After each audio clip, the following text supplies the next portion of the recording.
Calling this meeting to order. All rise for the flag salute.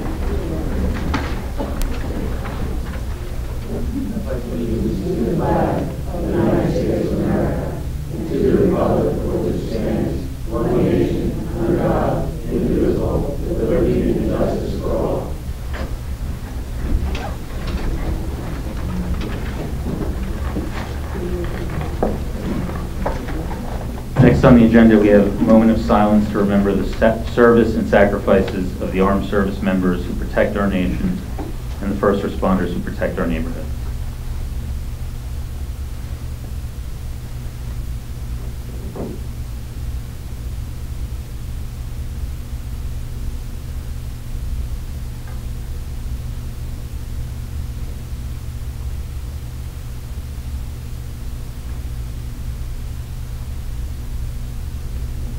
Thank you. Clerk, please call the roll.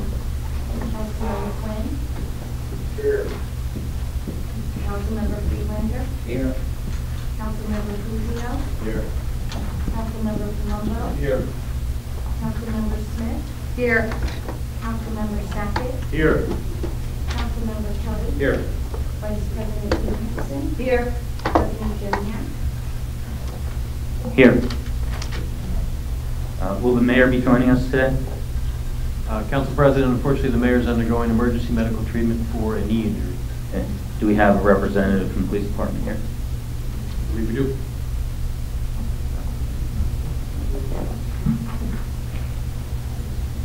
This meeting was advertised in the Daily Record, the official newspaper for the Township of Rockaway, on January 8, 2018.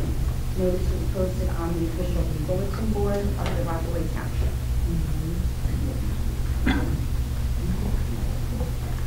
Item number 6 on the agenda is the designation of the Sergeant at Arms.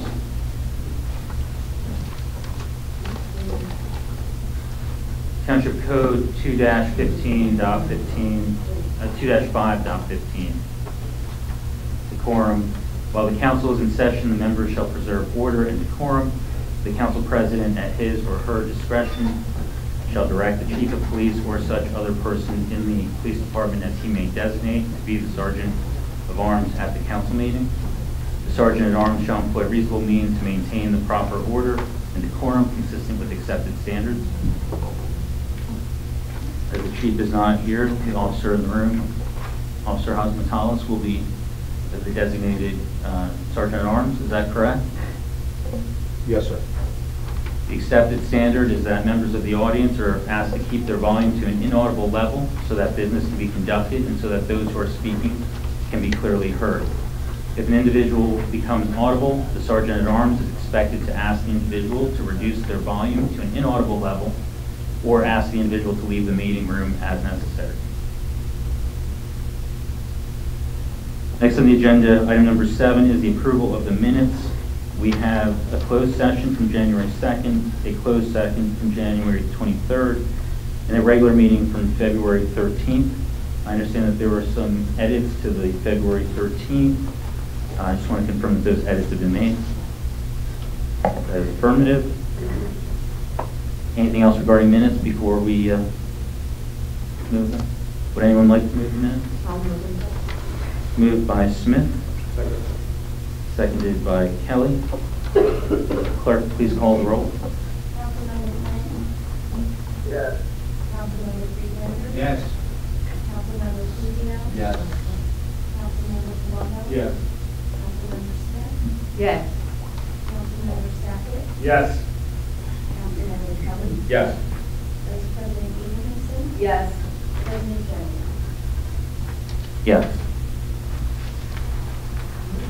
That is 9 yeses, 0 noes, 0 abstentions. Motion carries.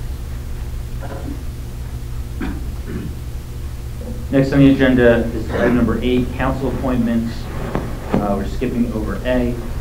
8B is the Zoning Board of Adjustment member seat vacated by Dominic Nicastro on April 3rd. We have somebody for this name.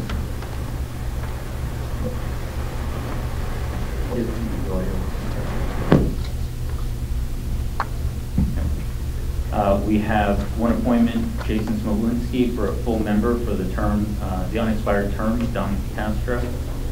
I didn't get any questions about this appointment, but perhaps that's because at the January 22nd meeting, we had appointed Mr. Smolinski to one of the alternate seats.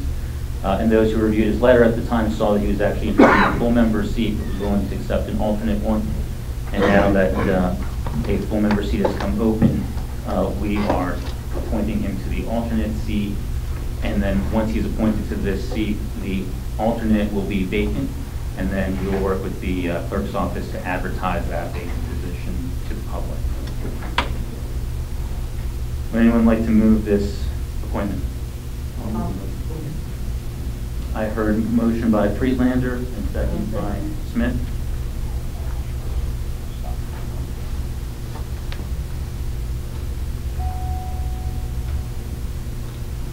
Clerk, please call the roll. Councilmember Quinn. Councilmember Friedlander. Yes. Councilmember Quinn, are you still there? Okay, please note that Councilmember Quinn has left the meeting as of 7:30 now.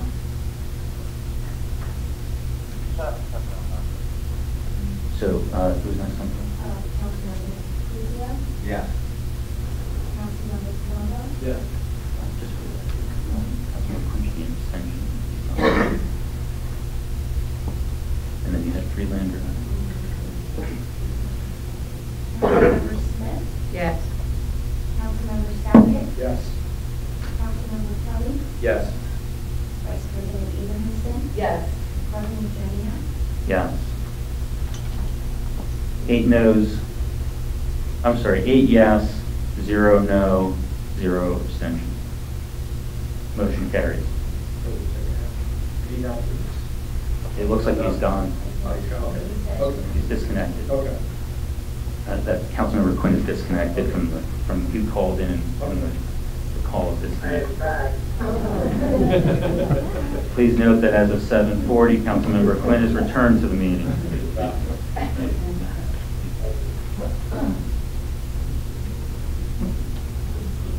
Councilmember Quinn, we just completed the appointments on the agenda. We're now moving to the open to the public. Okay. That's good. So item number 9 is the open to the public, limited to agenda items only.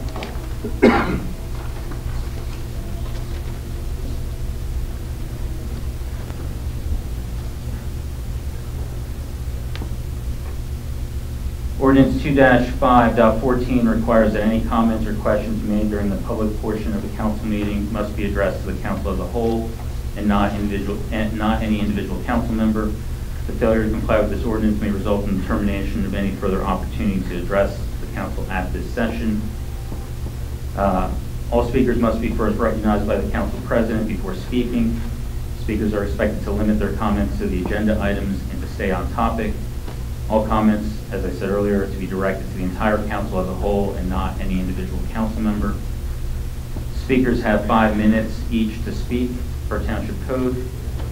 At the conclusion of 5 minutes, an alarm will sound indicating that the speaker's time has expired, and the individual speaking is expected to immediately relinquish the microphone so that the next individual may speak.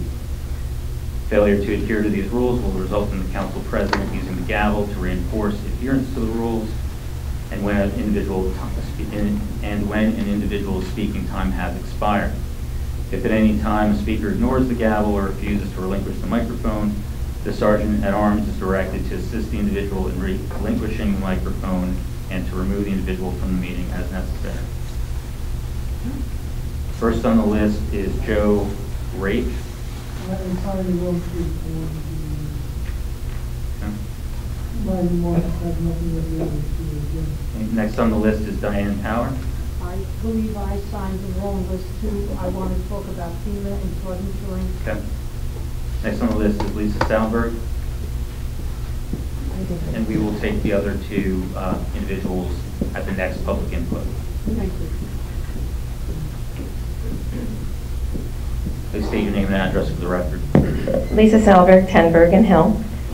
So I've had an opportunity to review the budget and the decisions that this council has made, and I just want to bring up a couple of points about the budget. I think Adam has done a fantastic job at trying to bring our bond ratings up and keep some money in the coffer so that if there was an emergency, we'd have an opportunity to use our own funds for that. You guys are depleting that. You took the opportunity to take 3 police officers off the budget. You took petty actions to take Mayor's cell phone away and his laptop away. Still don't understand that one. I'd like to see how anybody else can work without the tools to work. But then I looked at some other funds that this town has spent. Most recently this week, about $5,000 in legal expenses for a piece of litigation that should have been a conversation, not litigation. And then I took a look back at some OPRA requests and how much money this town is spending. It's interesting. Since 2012, there was 2,230 OPRA requests. When you take out one individual, the average OPRA request per person was 2 per person. When you look at one person, they took 11%, which was 4.2 weeks or 167 hours, which is 34 or 33.4 hours per year that we were paying for one person's vindictive behavior. That person should be charged for those expenses. And that would be one nice way to keep money in the budget and not have town resources wasted or have the employees harassed by some people. So we should put some fees in accordance with the law, and we should follow up on those fees. And we should also look at that person's actions, which has cost somewhere in the neighborhood of $400,000 in legal fees. I'm still waiting on the exact number. I've asked 4 times from council president, but he doesn't want to answer. So the OPRA request is pending. So I encourage you to all think very carefully about budgeting. And Adam, I'm sorry that all your hard work is for naught. And I'm very sorry that Adam will be leaving the town. But the behavior of this council is 100% to blame. And don't try to put the blame on anybody else. Have a nice day. Thank you for your comments. The public portion is now closed to the public. And as I said, we'll be coming back to the other 2 speakers when we get to the next public input portion. Next on the agenda, item number 10, adoption of the 2018 municipal budget. Is there a motion? Motion. Motion by Abrahamson. Is there a second? Second by Kelly. As this is the adoption on the final vote and the adoption on the 2018 municipal budget, we will have an open to the public session on this as well. If anyone's interested in making any, well, before we do that, we have our auditor here who would like to make a few comments. Our auditor is Ray Zarinelli from Municipal. Very good. So the introduction, the council requested my evaluation of fund balance and where that might lead the municipality next year. I did meet with the CFO. So the way fund balance is created or recreated after it's used in the municipal budget, primarily it's 2 ways. It's an excess revenue above what you've anticipated goes to fund balance, and unexpended budget balances from the previous year. So municipal accounting requires requires that your budget is actually kept open for a second year. So your 2017 budget unexpended balances going into 2018, and in a normal year where there's normal collections, where there's normal revenues, it looks like your fund balance should be regenerated at a similar rate or above in the year 2018, that you should end the year in a similar or better position after we looked at all of those factors. The primary factor being the high percentage of collection that you've experienced in the last 3 years have really helped your fund balance. Okay? Thank you, Mr. Senator. Are there any members of the public who'd like to come up and speak or make comments? Please state your name and address for the record on the budget. see one. No, just come right up to the microphone, say your name and address for the record. Rick Haverly, 26 Timber Trail, Rockaway Township. I just like to congratulate the council on finally starting to make an attempt to cut spending. Everybody wants to have all the bells and whistles and toys, but at some point in time, you can't spend what you don't have, and taxes keep going up and up and up, and we just need to stop it. So I commend the council and their efforts to try to reduce spending, not just keep going up as the maximum allowed. So thank you very much. Thank you. Thank you for your comments. Are there any other comments?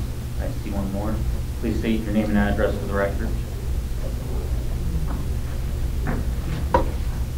Hi, Julie Wolf, 6 Lennox Road, Rockaway. I recently just sent you guys a letter, maybe a week or 2 weeks ago, regarding the recreational facilities, particularly the tennis.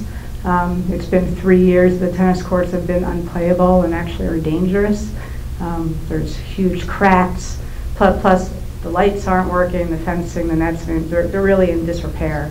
But it's definitely a safety hazard. So if anyone tries to play, they could really get hurt, and that would cost the township a lot more.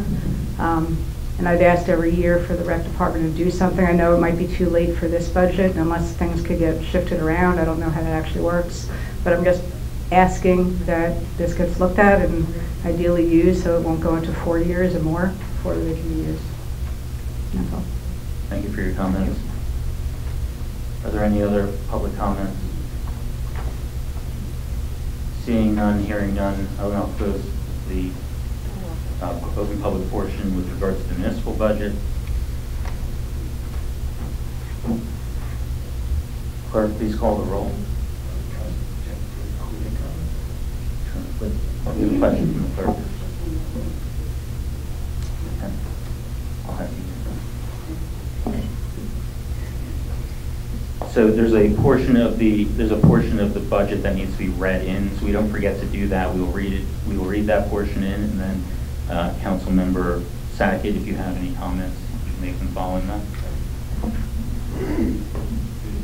Be it resolved by the governing body of the Township of Rockaway, County of Morris, that the budget herein before set is hereby adopted and shall constitute an appropriation for the purpose stated of the sums therein set forth as appropriations and authorization of the amount of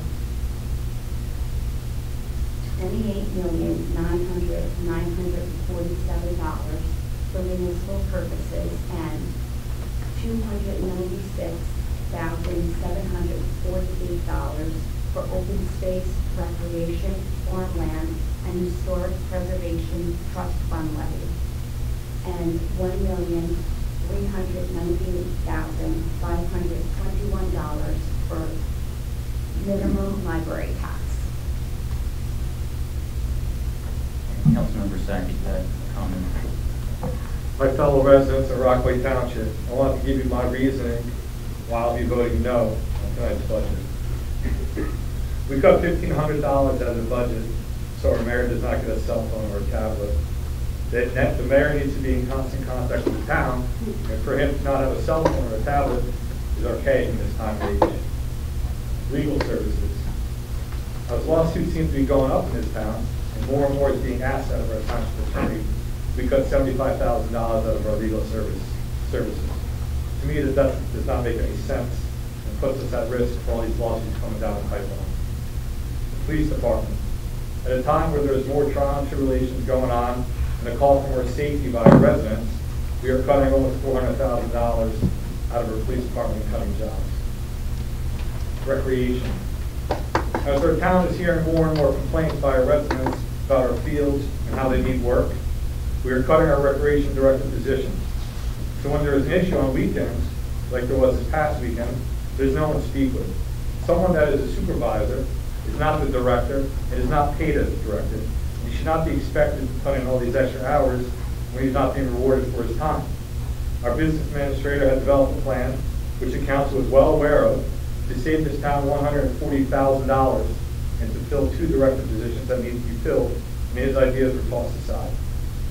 Recreation. Again, our recreation department is being neglected and in need of a pickup truck with a plow and lift gate to help service our fields better. This is also cut. Parks and Recreation. Again, our fields need work.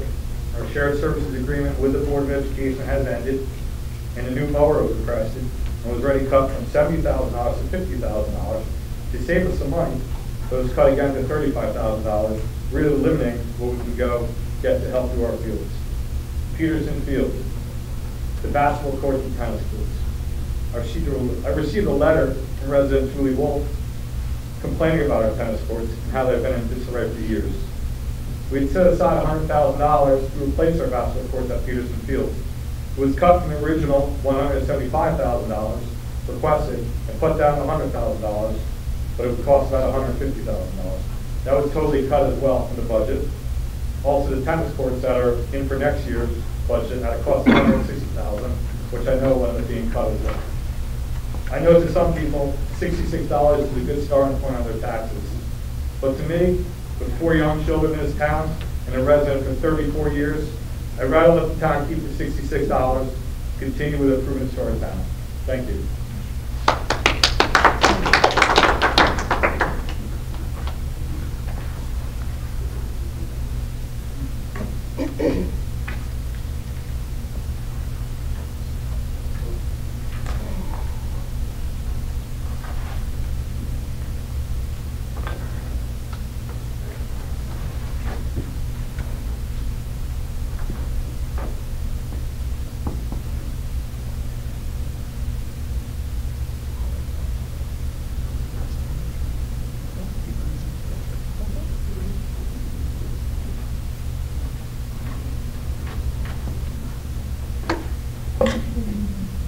Sorry about that. I was looking for the page of the capital budget that covered the basketball courts and the tennis courts.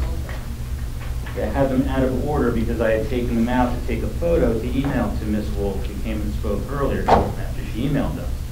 Because the information that she received from the mayor, which was echoed by Councilman Sackett a moment ago, is incorrect. So the capital budget, for those who don't know, this is the paper version of the budget that we're about to vote on today. All 250 plus pages of it. This document is prepared by the administration at the direction of the mayor and then submitted to the council, at which time the council can make amendments and then introduces it, and then at this meeting finally makes and has an adoption vote. On the capital portion of the budget, there's a line labeled Peterson Field Recreation Basketball Courts. There's a line labeled Peterson Field Tennis Court Resurfacing. There are multiple columns to the right. The first column is 2018 department request. For tennis court, it is $80,000. There's a 2018 admin recommendation column, and the admin recommendation is what the administration and the mayor are actually submitting to the council as a recommended budget. The budget received by this council from the administration, prepared by the administration under the direction of the mayor, had an amount of $0 for the tennis courts. So while there's a line here, there was no request made for any funds for the tennis courts by the mayor. So if you have concerns about that, thank you, which Ms. Wolf does and brought that to our attention, thank you for bringing that to our attention now. As I stated at the introduction of this budget a month ago, I invited the mayor to provide this council with a presentation on all the plans, the comprehensive plans for Peterson Field, if they exist. And the reason that we cut the funding for the basketball courts was because there was no plan presented to us. Without a project plan for how to spend your hard-earned tax dollars, we're not going to spend or tax those dollars in the first place. Plan first, spend second. That's how we're going to be operating right now.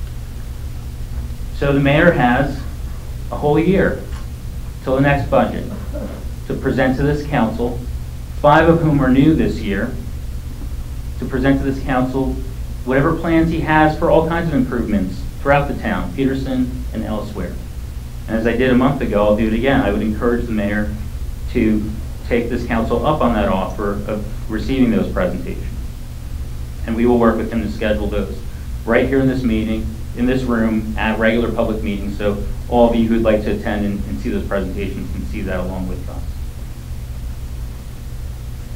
With regard to the quote-unquote recreation director position that Councilmember Sackett referred to, there is no recreation director. There was a community services department director position that was cut. There continues to be a full-time recreation supervisor position, and that position is funded, and the person who fills that role is Brian Coward, and he used to come to these meetings, but for whatever reason the mayor has not had him come to these meetings any longer. But that position continues to be funded fully in the budget as a full-time position.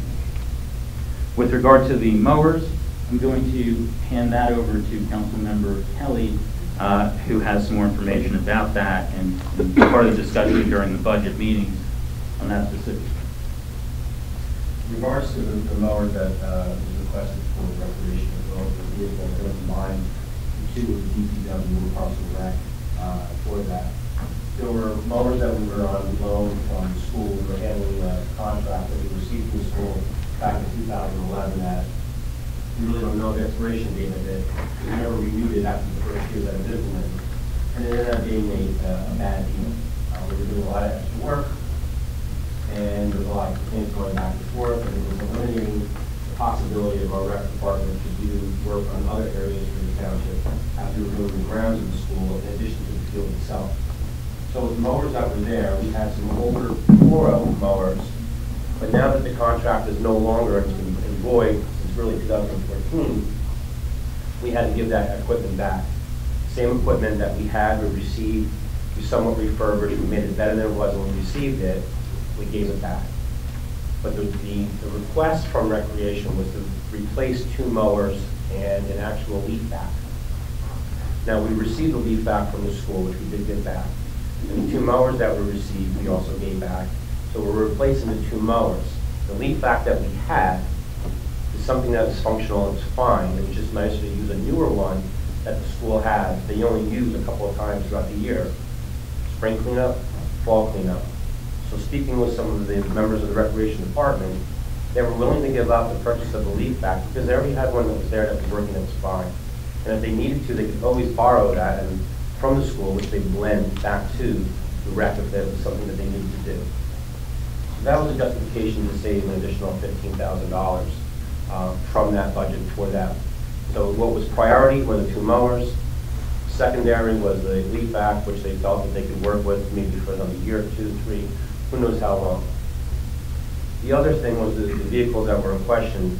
It came to our attention when the budget meeting was taking place from our DPW, Mr. Shear, and the statement was, we need new trucks. They're old, they're beat up. I'm the chairman of the vehicle committee. I've never received a report. There hasn't been any complaint about any of the vehicles that were there other than we needed them. So because of the lack of information, which seems to be the problem for this whole process of doing the budget. As a matter of fact, we can't even talk to employees. We can't ask questions. They can't respond to us based on the administration, which was a May 20th memo that went out, our March 20th memo, prior to the budget process and the ending of that for the adoption of this budget. So it makes it very difficult for us to make a determination and a decision to spend your money that's in our control now with items that we have no information about other than I want it. We know what it's like when you have children and they want something, there's wants and needs.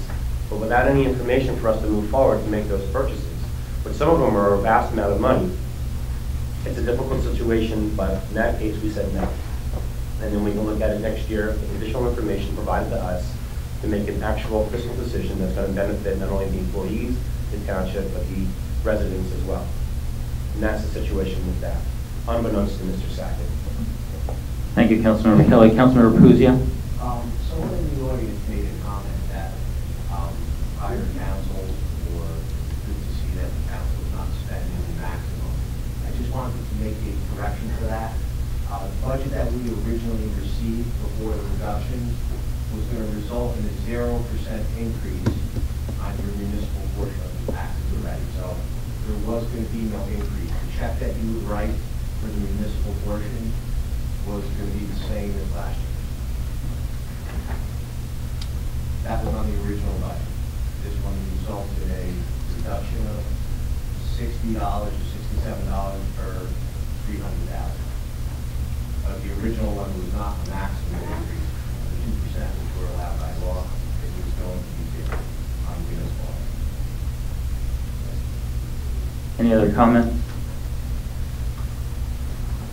Hearing none, I have a few comments. The administration submitted the budget to the council at the February 22nd regular meeting and provided a related presentation the same night. 5 special meetings were scheduled to review the budget. The first 2 were canceled because the municipal building was closed due to inclement weather. In total, the council met together in public for 13 hours across 3 days to review this budget. This council has spent more time reviewing this budget in 1 year more than all previous councils over the past 5 years combined. And I've been here for 5 years to witness what the previous councils have done. At each budget meeting, we went through each department's budget with the representative staff from the administration. At completion, the council visited every single one of these 250 plus pages at least once. And we went back and forth multiple times. It wasn't easy, but an account by account, line by line, methodical review is what the voters of Rockaway Township elected us to do. And we did it. The result is that this year's 2018 salary and operating budget has been cut by over $1 million from the 2017 budget. A 2.69% reduction from 2017 that rolls municipal spending back to less than the 2015 budget from 3 years ago. Additionally, the capital budget has been cut by another $245,000, an 11% reduction from 2017, reducing our debt. At the same time, this budget contains no layoffs and no service reductions from what the township performed in 2017. How did the council find more than $1 million in savings? By taking the time to actually review the budget together and asking meaningful questions about how funds were used and which lines were important to the operation. We started with ourselves, the council. The first cut made was to eliminate my salary. I have volunteered my time since I became a council member, and I continue to do so. Next, we eliminated raises for the council and the mayor. Politicians in Rockaway have been giving themselves raises for years, while spending and property taxes have gone up. To demonstrate that we are serious about finding savings in the budget, we must lead by example, and there can be no sacred cows in that. During our methodical review, we discovered 12 vacant positions, 7 vacant for more than 1 year, 1 vacant for 2 years. There were also requests to create 3 new full-time positions, while many existing vacancies sat unused for more than a year. Few things are as wasteful as taxing residents for an expense and returning no value for that tax dollar. We cut this wasteful spending from the budget, which represented 76% of the savings found by the council. We compared actual expenditures to expected expenditures in budgeted amounts. 22% of the cuts came from this analysis of usage. We also found that 7 non-contractual employees received salary increases in 2016 or 17 that far outpaced the 1.75% increases given to contractual employees. Some increases were as high as 9% in 1 year. With all labor contracts currently expired and being renegotiated this year, the township would not be able to negotiate in good faith with the labor unions, asking them to stay below 2% increases, while at the same time handing out raises far in excess of that to non-contractual staff. We put a stop to this by freezing the 2018 salaries for those employees who received excessive raises at their 2017 salary amounts. For the past 4 budgets that I have been a part of, I voted no, because there was previously no meaningful review by the council. The result was that each of those budgets increased spending and increased property taxes on the already overburdened taxpayers of Rockaway Township. In contrast, this budget cuts spending by over $1 million from 2017, rolling back municipal spending to below 2015 levels. It makes our government more efficient, it makes our town more competitive with neighboring towns, and it makes Rockaway Township a more affordable place to live, work, and raise a family. Thank you. Council Vice President Abrahamson. Good evening, everybody. This was my third budget. However, the first time I was able to review a budget as a council. I've been told in the past, just make a phone call if you have a question. Okay, that's not how I do my budget at home. It's tediously looked at, and I would hope everybody here does the same. Going back to the recreation department, and everybody's up in arms about the recreation situation, the mayor was supposed to present us with the general state of fields used by the township, as well as a presentation on any proposed potential improvements. As mentioned, our master plan, as Councilmember Buzio said, there's a master plan, and Mayor Jackerson agreed. I have not to this date seen that master plan. Do I think there should be a master plan? Yes, there should be. Okay? Which we should know well in advance for anticipation of related funding to this master plan. The budget is a sound budget. It was voted affirmatively by 5 of us on this dais to save money for the constituents that hired us to do this job. We spent many hours going line by line to review what our constituents elected us to do. Many hours. Wee hours of the morning. The result of this hard work is the township 2018 budget is saving $1,089,219 in 2017. The capital budget savings is $245,000, with no layoffs and no service reductions. Contrary to what the spin is on things, I just want you to think about it. 3 years we had budgeted for positions in the police department that went unfilled. You paid for that service that went unfilled. That's like getting your gas tank filled, going home and finding out it's empty. Okay, you paid for that. So you paid for a service you didn't get for over 2 years. Okay? Citizens are generally increasingly disconnected from public budgets that impact their pocketbooks and daily lives. But smart leadership in the budget process can change this. And this is what the majority of this governing body is working to achieve. I voted no on the last 2 years' budgets for the same reasons Council President Jednak voted no. There was no discussion, there was no budget meeting, there was no special meeting to go over the budget. This year, I am proud to present, even though some of us only say it's only $67, $67 is my grandson's enrollment in soccer, only one sport, or a month of diapers for some, okay? So maybe it's not much to some of us here, but I'd rather save $67 than spend it. And I would hope that the people in this room and this township want to save money instead of spending it. I thank you for the kind comments tonight about the budget process.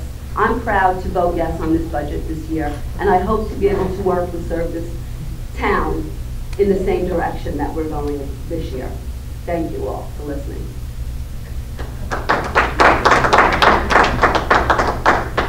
I'll just make one more comment. With regards to the dollar amount that might be saved by a property owner, some dollar amounts have been thrown out. We haven't actually received a formal calculation with regard to the dollar amount.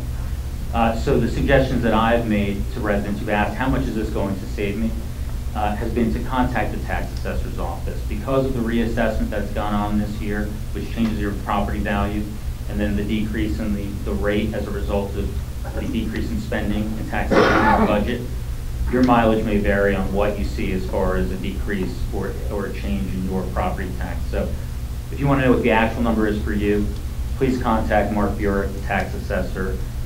His contact information is on the town's website.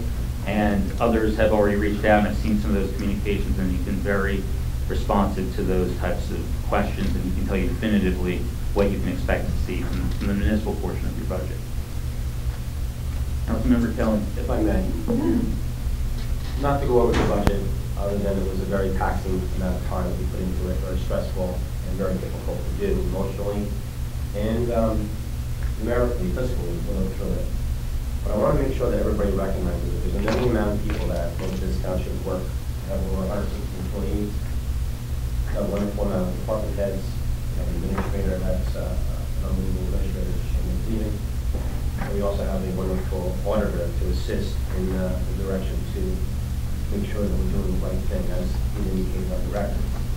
So I wanted to make sure that the department heads and our CFO, our administrator, as well as Mr. Severnelli, without your participation, your efforts, your recommendations, your corrections even sometimes, and your opinions, we wouldn't have got to the level that we're at right now to satisfy our constituents that we have in Rockaway Township. Hopefully this is a good starting point moving forward to where we can continue to do that, to maybe after this point have that zero and follow that zero or still maintain a good surplus for that. I am not one that's always going to just stop at just because it's a zero. I would still want to look through and make sure if there's anything else that could actually reduce it lower than that, and we did. The majority of us were willing to participate in that, and ultimately we achieved that goal. So I wanted to thank everybody, especially the administrator and the CFO, Mr. Severnelli, for all of their efforts and good guidance. So thank you. Councilmember Palumbo. Yeah, I just want to make one comment. I can go over all the explanations and reasons. I just want to say one thing. The council didn't demonize. We're trying to save taxpayer money. This is my first year. I got 3 more to go after this year.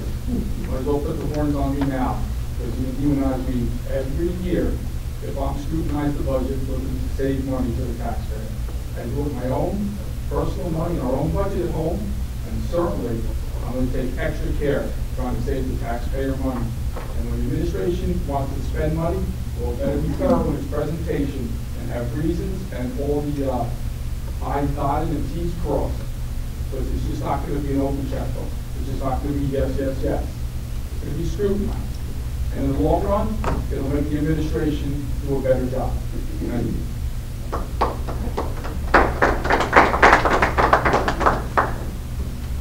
Hearing no further comments, clerk, please call the roll. Councilmember Quinn? No. Councilmember Cleveland? No. Councilmember Cynthia? No. Councilmember Palumbo? Yes. Councilmember Smith? Yes. Councilmember Sackett? No. Councilmember Kelly? Yes. Vice President Stevenson? Yes. President Daniel? Yes. I count 5 yes, 4 no, 0 abstentions. Motion carries. The budget is adopted.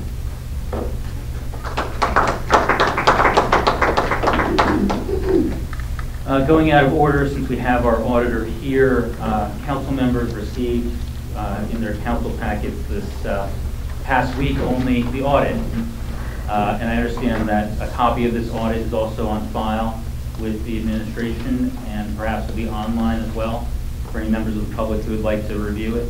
But I'll allow the auditor to tell us a little bit about the audit. And then the council will actually have some things to follow up and vote on regarding the audit at the next council meeting. Okay, Ray Serenelli, Nisavacia, again, Township Auditor. So thank you to the council for allowing me to make a presentation on the audit tonight, because I was here already on the budget. We looked at the schedule and I wouldn't be able to make the next 2 council meetings, but you are scheduled to approve the budget, the audit at the next meeting, and I will return if there are any questions after you've had a longer period of time to review the audit. But I do appreciate being able to make a presentation tonight, even though you're not voting on it tonight. So a little bit about the audit process. The audit process is quite lengthy. There's a group of 4 or 5 accountants that come. We spend somewhere between 800 or 900 hours. It starts in January. We assist with the annual statutory financial statement that has to be filed. Then we come back around mid-March and finish in the beginning of April. We produce a draft report that's reviewed with administration. Audit's finalized, and then it's delivered to the council. It's available to the public. It'll be published online. It's also filed with Emma Reporting. I did just want to spend a few minutes to go over the financial statements. This is as excited as you'll ever see an auditor be. You all know my personality by now. You know, I was called doom and gloom for a long time, but the financial position of the town has been very solid for a number of years in a row. There's been some good planning that's gone on, and the economy certainly has helped the township with maintaining a solid and appropriate fund balance. In fact, the fund balance did increase by $212,000 from December 31st, 2016 to 2017, and ended the year at $6,658,000. Most of that regeneration and increase, or a significant part of it, had to do with the tax collection percentage. I went back and looked at the last 10 years of tax collection percentages. It had not reached or exceeded 99%, and this year was 99.04. Last year was 98.93, and the year before that was 98.86. All the years before that were about 0.5% less. That sort of followed the economy. I also think the prepayments that took place relative to your federal income tax brought people in also to pay, made sure they paid their 17 tax while they were prepaying their 18 tax. But if you think about the tax levy, keep in mind you levy the taxes for the school, both schools, the county, and your own share. The total tax levy's a little over $110 million. So if you increase your collections by 1%, that's $1 million. And now you do that 3 or 4 years in a row, you can see that your fund balance becomes stable. It allows you to put some of your funds into some reserves that you've been trying to build up, and helps you with your bond rating, which costs less in the long term when you do your bonding, and I'll get to that in a second. I also wanted to just touch on the trust funds. So in the trust funds, most those funds operate as expected. You did increase your funding in the storm recovery reserve. Also, you created a self-insurance fund of $170,000, and you funded your accumulated sick reserve. As you know, when there's retirements, and I understand there are a few that are coming up this year, they can be substantial payouts for accumulated sick and vacation pay, and I know you've seen other municipalities have to bond that. You've been saving money in a special reserve, and when they come up this year, you'll be able to fund those out of your reserve. You're also getting near the end of the assessment bonds that, for those of you that have lived in the township for a long time, before White Meadow Lake at one time was not sewered. Well, that took place about 20 years or so ago, and a little bit longer. The final bonds are going to be paid off in 2019 and 2020.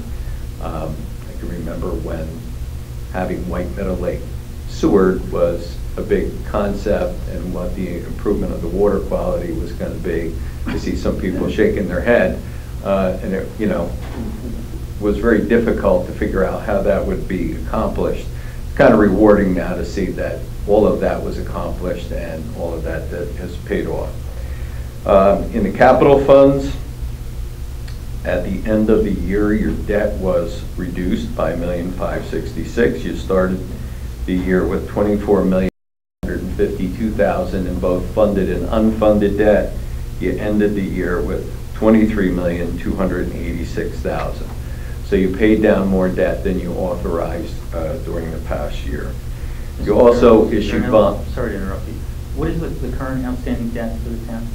Well, there's a difference between outstanding debt and total debt authorized. The totals I gave you included all debt authorized, both issued and unissued. And we'll stick with those numbers. What is that number? The debt total debt, both issued and unissued at the end of the year was $23,286,000. And the actual debt outstanding in serial bonds was $18,098,000. You had a $150,000 Green Acres, or Green Trust loan at the end of the year. Thank you. And then there was also $5 million in debt authorized but unissued. So you did, as we spoke about, you did issue during the year to move from temporary notes to permanent financing, and the timing was very good. There was $10,732,000 of bonds issued in November. The average interest rates on those bonds were about 2%. So those of you that have mortgages, this in essence is something you've mortgaged, and if you can get a 2% mortgage, that's very good. Your rating was increased a few years back because of your stable position, and then that shows up in the interest rate. The water utility and the sewer district both ended the year very solid. The water utility had almost $1.4 million in fund balance, and the sewer district had $800,000 remaining. Of all those hours that we spend here, we do spend a lot of time making sure that there's compliance with rules, regulations, statutes, administrative code, etc. And there were 2 findings in the back of the report. Most people, when they get the audit report, the first thing they do is open to the back page to see how they did. There were 2 comments relative to the 2 of the departments in town. I think some of that had to do with change in personnel, and that's been discussed with them. As part of our audit, not only do we try and, do we make a recommendation, but we'll meet with the finance department and go over specifically what needs to be done. For those of you that have been here, any of the audit comments and recommendations that have been in the audit have been corrected by the next year. I think that's a nice accomplishment. You have an experienced CFO that's been here for 10 years, and that's reflected in your financial statement and your compliance with all of the requirements. So that's as excited as you'll ever see an auditor be. I know that's pretty boring information, but if you have any questions, I know you just got the report this week. While I can't be at the next 2 meetings, I would come back, or if you want to call or email, I'll be available also. Thank you. Are there any questions among the council members for Mr. Serrano? Where can we get his contact, his email? So, Mr. Serenelli, we will have the clerk email out Mr. Serenelli's contact information. Does that work for you? Of the memo? Well, that's probably the website, but I see a phone number, but we will have the clerk sometime later this week send an email out to all council members. Mr. Serenelli's email address and phone number, office number. Sure. Clerk has it. Thank you.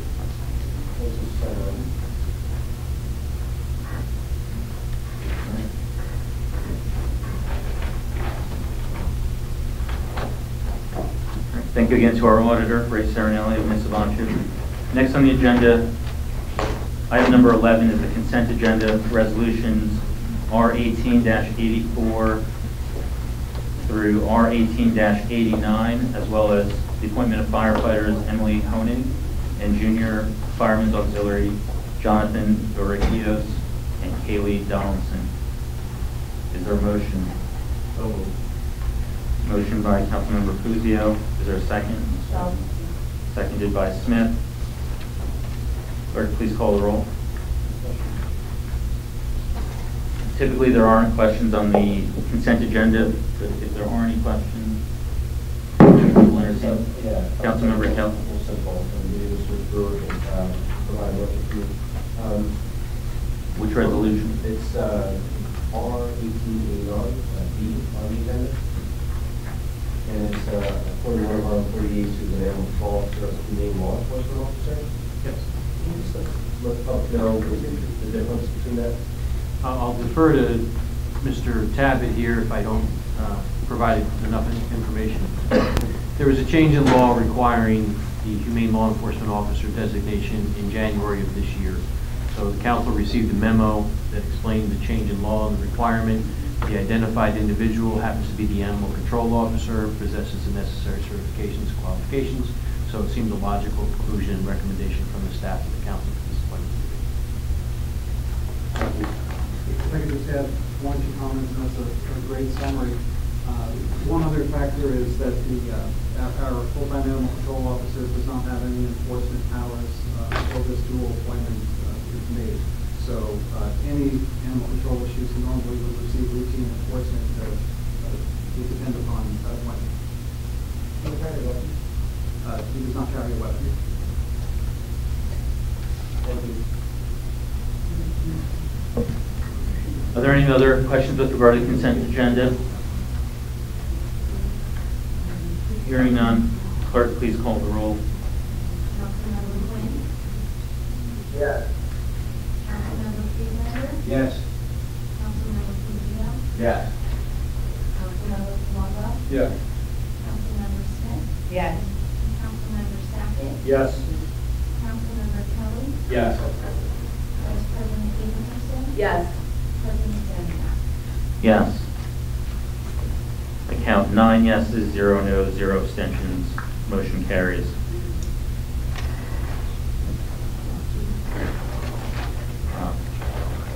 I'm going to go out of order again. Some old business before we get to the new business. We had a member of the public who came to the last meeting, who I don't see in the audience here, but asked the question, asked about the state of our fields and of the township's fields and why are they, quote, terrible. That question was directed over to the administration, and does the administration have an answer to that question? The question or observation is a general one. Through conversations with staff, the condition of the fields are typically inversely related to the frequency of use of those fields. If there are more specific questions or issues with any specific fields, I'd be happy to follow up with a more detailed answer. But that's the general response. Okay. And the member of the public who asked that question at the last meeting is not here, so they will be able to see your response in the minutes of this meeting. Or feel free to contact me. Or if they contact the administration directly. Sure. Mr. Burton, this is maybe for your assistance on this, since we don't have anybody from Recreation here. The same individual had made some comments, and there were some photos on social media with relation to our status of our fields. And they were really focusing on one particular field, but somewhat assembling it that was all the fields that we had in Rockaway Township, which is over White Meadow Lake. And we have a member in here, Joy, and maybe she needs to provide some information too, who's part of the POA. The A field, the POA owns over by the Salt Dome, is a field that's highly used. It's got 3 fields, A, B, and C. And the A field, which is closest to the parking lot and closest to the Salt Dome, was one where the photo was taken, and it somewhat was saturated. It was a field that wasn't used over the weekend. I did go down there myself to look at the field, talk to some of the coaches that were using the other fields on the B and C fields, which our recreation department did a phenomenal job of prepping them on Friday evening as well as Saturday for them to be played upon. And when looking at the field, I actually went back and did a shot with transit to see the difference in the infield versus the outfield, the drainage and everything else that's there. The infield is roughly about 2 to 3 inches low. In one area, it's even 4 inches low. So when the water would actually pool in the infield, making it saturated, and the clay becomes mud, and it's an unplayable field for the kids to utilize. I don't know if everybody has the ability to go and do that, but I wanted to know a little bit of information for that. And again, like I said, we can't get any information from some of our employees because of the new policy there. So I took it upon myself to look. So by the formula that I used, and by looking at that field and how low it is, roughly between 12 to 15 tons of clay, to bring that up more towards the level end of the grass, to where it would then flow or drain accordingly to the outs of the foul line rather than stay in the infield where it's not playable, especially with this long winter that we had and the cold period of time and then not being able to evaporate as we'd like. The other fields are much higher and in better condition to utilize that. Looking over in our recycling area that we have over in the clay pit, we only have maybe roughly 10 tons, maybe 6 yards of material over there. So now here comes the question. In order to somewhat try to be ahead of the game and be proactive about this with the maintenance, and our recreation department does a phenomenal job, as I mentioned in the last meeting, is there a way that we could collectively work potentially with the POA to where we do the maintenance on those fields that are over there as a service and as a benefit, because we're allowed to use those fields for the children to play the games for recreation. However, sometimes there's materials and other things that are needed for those fields. And you have, the POA has a budget. On their website, they say they maintain the properties that are over there. And there are people that are due payers, residents in West Middle Lake, that are allowed to use that. There's not an exclusive agreement between Rockaway Township and the POA for only recreation activities are taking place there from Rockaway Township. At Junior Park, for instance, there's an agreement there. So it's 11.3 acres in our 13 zone. I mean, the POA can do anything they want with that property, but we'd rather utilize it as open space. They're not discounting anything on tax end of it, but again, if we're being focused on not maintaining these fields and we're limited because of material or the ability and whatnot, maybe there could be a solution collectively between POA and Rockaway Township to see if we can other material there and some assistance to make these fields playable, not only for recreation programs, but for anything for the people in the community, like in our life as well. And it would just be an idea if maybe moving forward, because I mean, I played on these same fields from the mid-70s to the mid-80s and the 80s.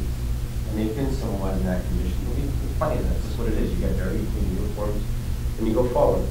But in that particular field, though, if you were going backwards to catch a fly ball from the infield into the outfield, exactly, Mr. Brewer, that's exactly what happened.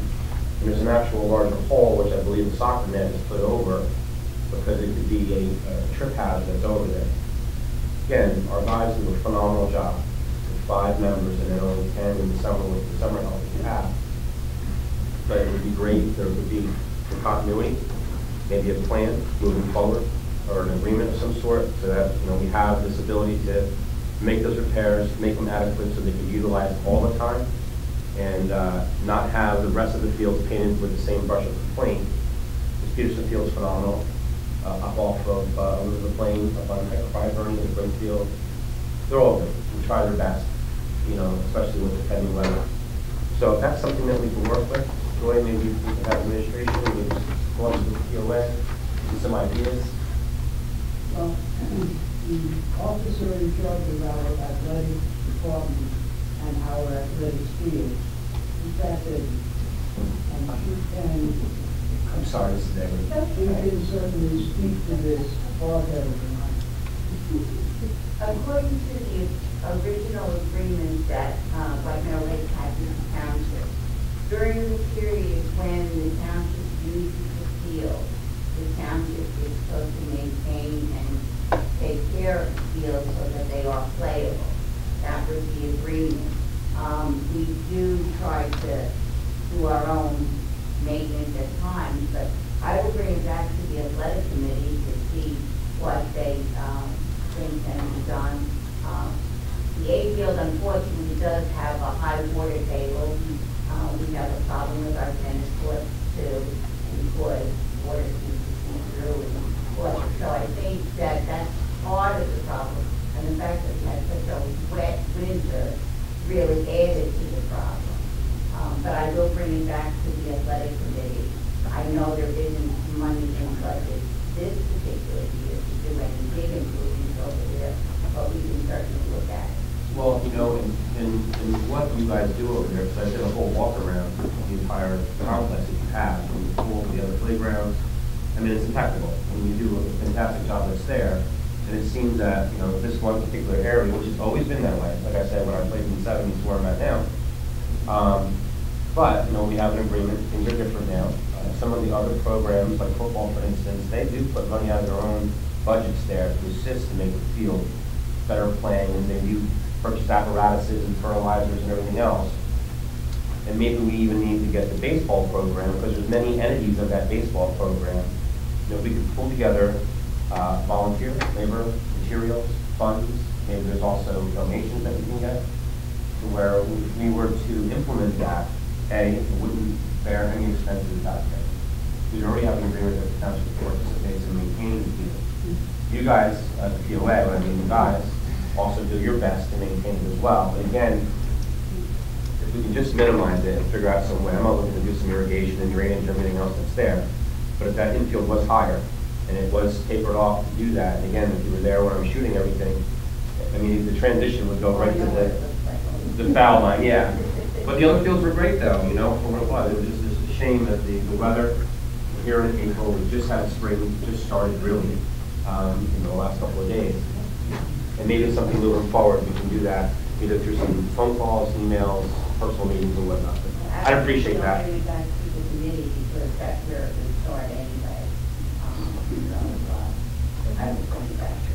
Great. Just for clarification, is that the Recreation Committee of the POA? It's for the Athletics Committee. Athletics Committee. Thank you. With regard to other fields, so that's the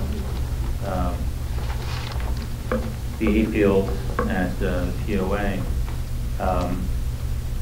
I asked this question during the budget process. I'll ask it again based on Ms. Wolf's question. Do we have a safety hazard at Peterson with regard to either the basketball court or the tennis court? I'm not in a position to answer that question. I did get an answer when I asked that during the budget process, though. I don't believe it was still me. So the answer that I got during the budget process was no, we don't have any safety hazards. I would like a definitive answer by the next meeting. I may not be able to provide by the next meeting, depending upon who we might need to contact, but I will speak with the mayor and begin the process. Are the township employees on their own not able to determine whether there's a safety hazard, or do you have to bring in a third party to make that determination? I may want to bring in a third party. And what type of third party might that be? Third party to give us advice. Can you give us a description of who that might be, what type of entity that might As be? it just came up, no, I can't. I'd have to think about it, review what my options may be, including the township's insurance provider and others. So I don't have a definitive answer, so I apologize for doing the Texas two-step on you, but I don't have an answer, so I don't want to give you a bad one. Okay. So we will then follow up at the next meeting if we don't hear anything before then. I have one question, Mr. Brewer. Yes. Since you brought up insurance, are there no guidelines to which the insurance covers? Do we have to, as a town, provide an insurance assurance that our facilities are safe? There's an annual inspection that's undertaken by the safety consultant on behalf of the Morris County Municipal Joint Insurance Fund. And when does that occur? I don't remember exactly when it occurs.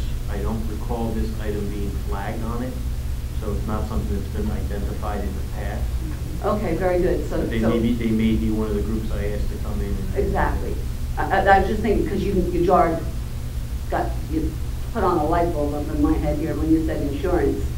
There's got to be something that we have to say is okay if they're covering our facilities. So, right. And if we don't have the current one, perhaps administration could supply us with the last one. Would be appreciated. Thank you. It's a. Oh, as soon as you can, at your convenience, I would appreciate it. So in advance of the next meeting, at least the report? Yeah. Yes, thank you. Mr. Brewer, since you're already speaking, would you like to tell us about the status of the council mailboxes? Council mailboxes are stage left if you're looking at it that way. They were procured and are awaiting installation, which is anticipated to be completed by the end of next year.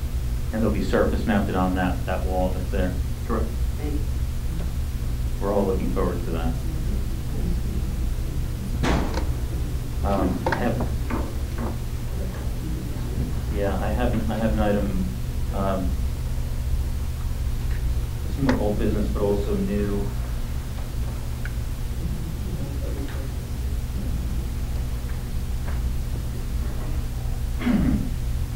So, court filings are public records, and an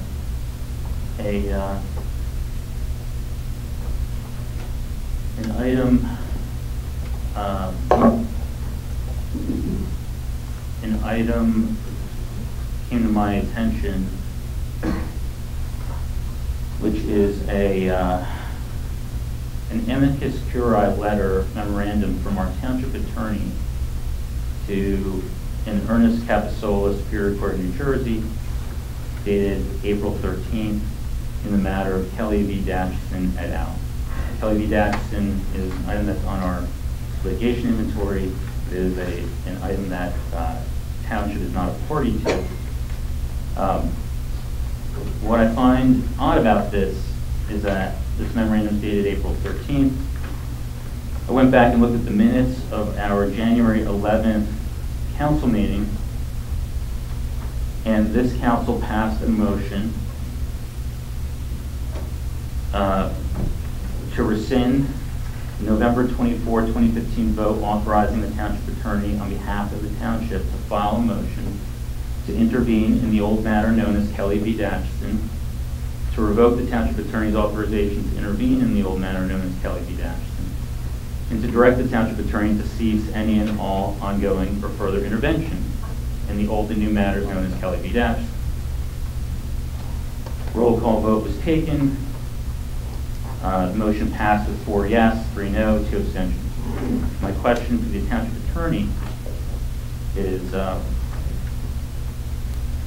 given the vote by the council back in January,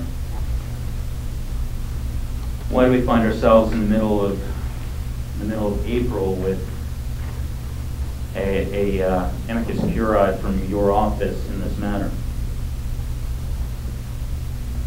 We were directed originally, Council President, to participate in litigation by then Business Administrator Greg Pop.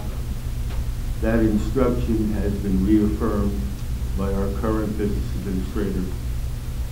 Our position is, and I believe I indicated this to you a while ago in open session, the administration's position is that the council had no right or ability to supervene the original direction for my firm as township attorneys to participate in the case in order to protect the township's interests. That is what we were doing. Councilmember Abraham, do you have a question? I have a question.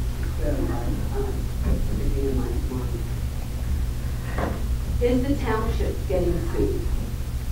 Is the township, is the best, are the residents, is the government, is the township itself being sued that you're protecting the township's interest? That's a yes or no question. No, it isn't a yes or no question, Council Vice President, because it can't be answered by a yes or no.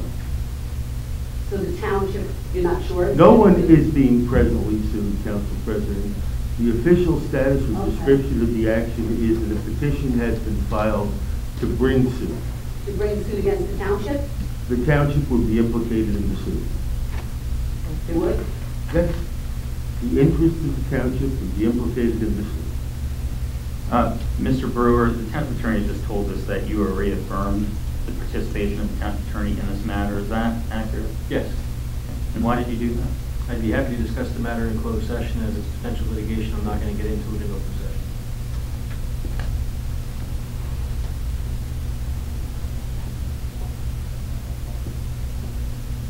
I'm going to make a motion to the township attorney to immediately withdraw the amicus curiae letter dated April 13, 2018, and related attachments and exhibits from the record of the case known as Kelly v. Datchison, and to immediately request that the court strike same from the record of the case, and third, to not participate in the case in any manner whatsoever except to monitor the case and report on same to the council as appropriate in closed session without the mayor's presence. Is there a second to that motion? Second. Any discussion on that motion? You want a legal opinion on Hearing that none. motion? Clerk, please call the roll. I guess not. I'm going to ask the clerk to record in the minutes that once again the council president has completely... You're out of order. Thank you for your gavel, Mr. President. Township Attorney, you're allowed to speak when you're recognized to speak. When we want your opinion, we will ask for your opinion. You want to listen to my opinion. You had an opportunity to answer us earlier. Clerk, please call the roll. Councilmember Quinn.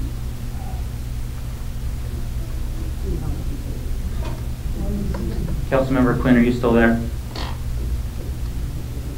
Please note that as of 8:48, Councilmember Quinn has left the meeting.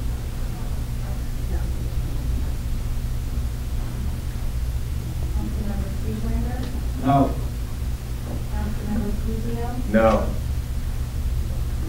Councilmember Colombo. Yes. Councilmember Smith. Yes. Councilmember Sackett. No. Councilmember Kelly. Abstain. Vice President Abrahamson. Yes. President Daniel. Yes. 4 yes, 3 no, 1 abstention. Motion carries.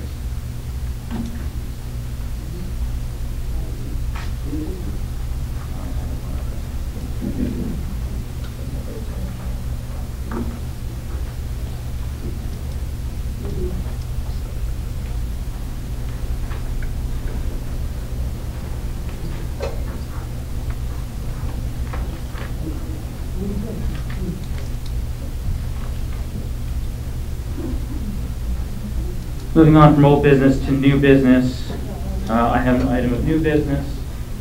As was mentioned by the auditor, there is the expectation that there are some retirements that will be taking place this year.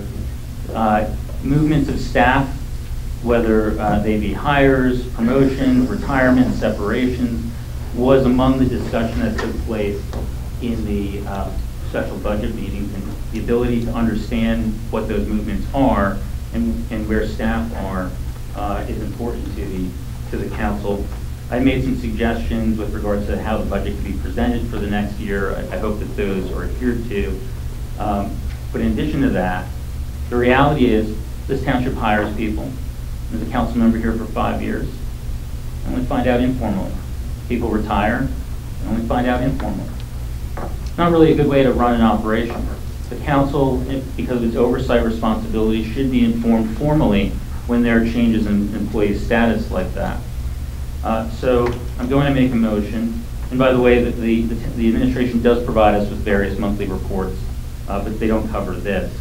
So I'm going to make a motion to direct the administration to provide a council with a written monthly report detailing any changes in the employment status of township employees, including candidate job offers, new hires, title changes, suspensions, retirement notifications, retirements, employment separation. And for each of the status changes, the report is to include the name of the employee, whether they are current, former, or a candidate, the date of the change, and both the old and new titles for title changes. The report is to be emailed to the council by the 10th calendar date of each month for the period covering the previous calendar month. Is there a second? Second by Abraham. I have a quick question. So we have discussion now. Councilmember Puccio. I don't know if everything that's being presented sounds like a good idea, but I don't know if everything's suspensions and all those personnel issues, and we're allowed to have that as a council. We're entitled to it. So, Mr. Brewer, Mr. Yachipano, do you have any input on that? That's it. There may be potential violations of the adoption of this charter. I'll look at potential motion, as I will. There are no violations of the municipal charter law. I've reviewed the charter law. The municipal charter law clearly states that the council may request a report from the administration on any matter within the administration, including the movements of staff. This is well within the responsibilities of the council to be aware of these things, and the council does have an expectation to keep confidential information confidential. So, is there any other discussion? Hearing none, clerk, please call the roll. Councilmember Freelander. I'd like to, no. Can you please tell us what your vote was? No. Thank you. Councilmember Fuzio. No. Councilmember Palumbo. Yes. Councilmember Smith. Yes. Councilmember Sackett. I'd like more information, so I'll abstain. Councilmember Kelly. Yes. Vice President Abramson. Yes. President Demiak. Yes. I count 5 yeses, 2 no, 1 abstention. Motion carried.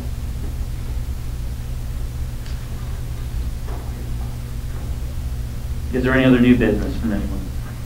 Councilmember Kelly. I do. I have 2 things I wanted to talk about business-wise. One of them being, I reside in Lake Elmer. I have got some copies in Lake Elmer as well. It's a little bit fun. Some of the constituents have come to me with some questions, and I didn't have answers for them. We have a very close, tight-knit community in Lake Elmer. Mrs. Powers, who's in the audience in the back, is somewhat of a ringleader sometimes with passing on information and getting together to make that continuity of what's going on, as well as myself and other members too, especially the Lake Elmer Club and as well as the DUL. Recently there's been some discussions going on about flood zones and potentially Lake Elmer from south of Lake Azonia down could potentially be affected and have to cover flood insurance and be recognized as a flood zone area. Not sure if it's just something that's been motivated from the mortgage companies. There's one home that was up for sale. This was something that had come up in question. I believe that was on White Birch. That one home where the lending institution thought that perhaps that property was stream in the back, even though the elevation is feet from where the water is and didn't even come close to flooding even after Sandy and Irene. However, they're being conflicted as a potential flood zone. FEMA had put something out that there's an appeal or comment portion before May 1st, which the deadline is coming up. And in the same notice online, the overview, it did say that FEMA is releasing the preliminary firms to provide local officials and residents the opportunity to identify concerns before the firm or FIS report are finalized and become the basis for a floodplain management. So I haven't heard anything from our engineer department, our planning department with regards to this potentiality, which could have a tsunami effect, no pun intended, to finances, values, and everything else on the residents and property owners within Lake Telemark. And quite honestly, where would it end? I mean, you have the Hibernia Creek that runs all the way down Green Pond Road. Could this potentially affect White Meadow Lake? Could it also affect Green Pond? People around Lake Ames, Mount Hope Pond, Shamoon, and over in Everman area. So is there, and I know if the deadline is May 1st, and here we are at the council meeting right now on the 24th, is there a way that we could potentially get some information out there to see if in fact and confirm that yes, this is something that's happening, this area is going to be a focus for a potential of a change of floodplain, to notify the residents because they really have no idea. And I'm included in that, embarrassing that it is. There have been some notifications that have gone out. I know there was some advertisement taken out. as well as announcements on the township's website. Mr. Lutz has announced it at these meetings.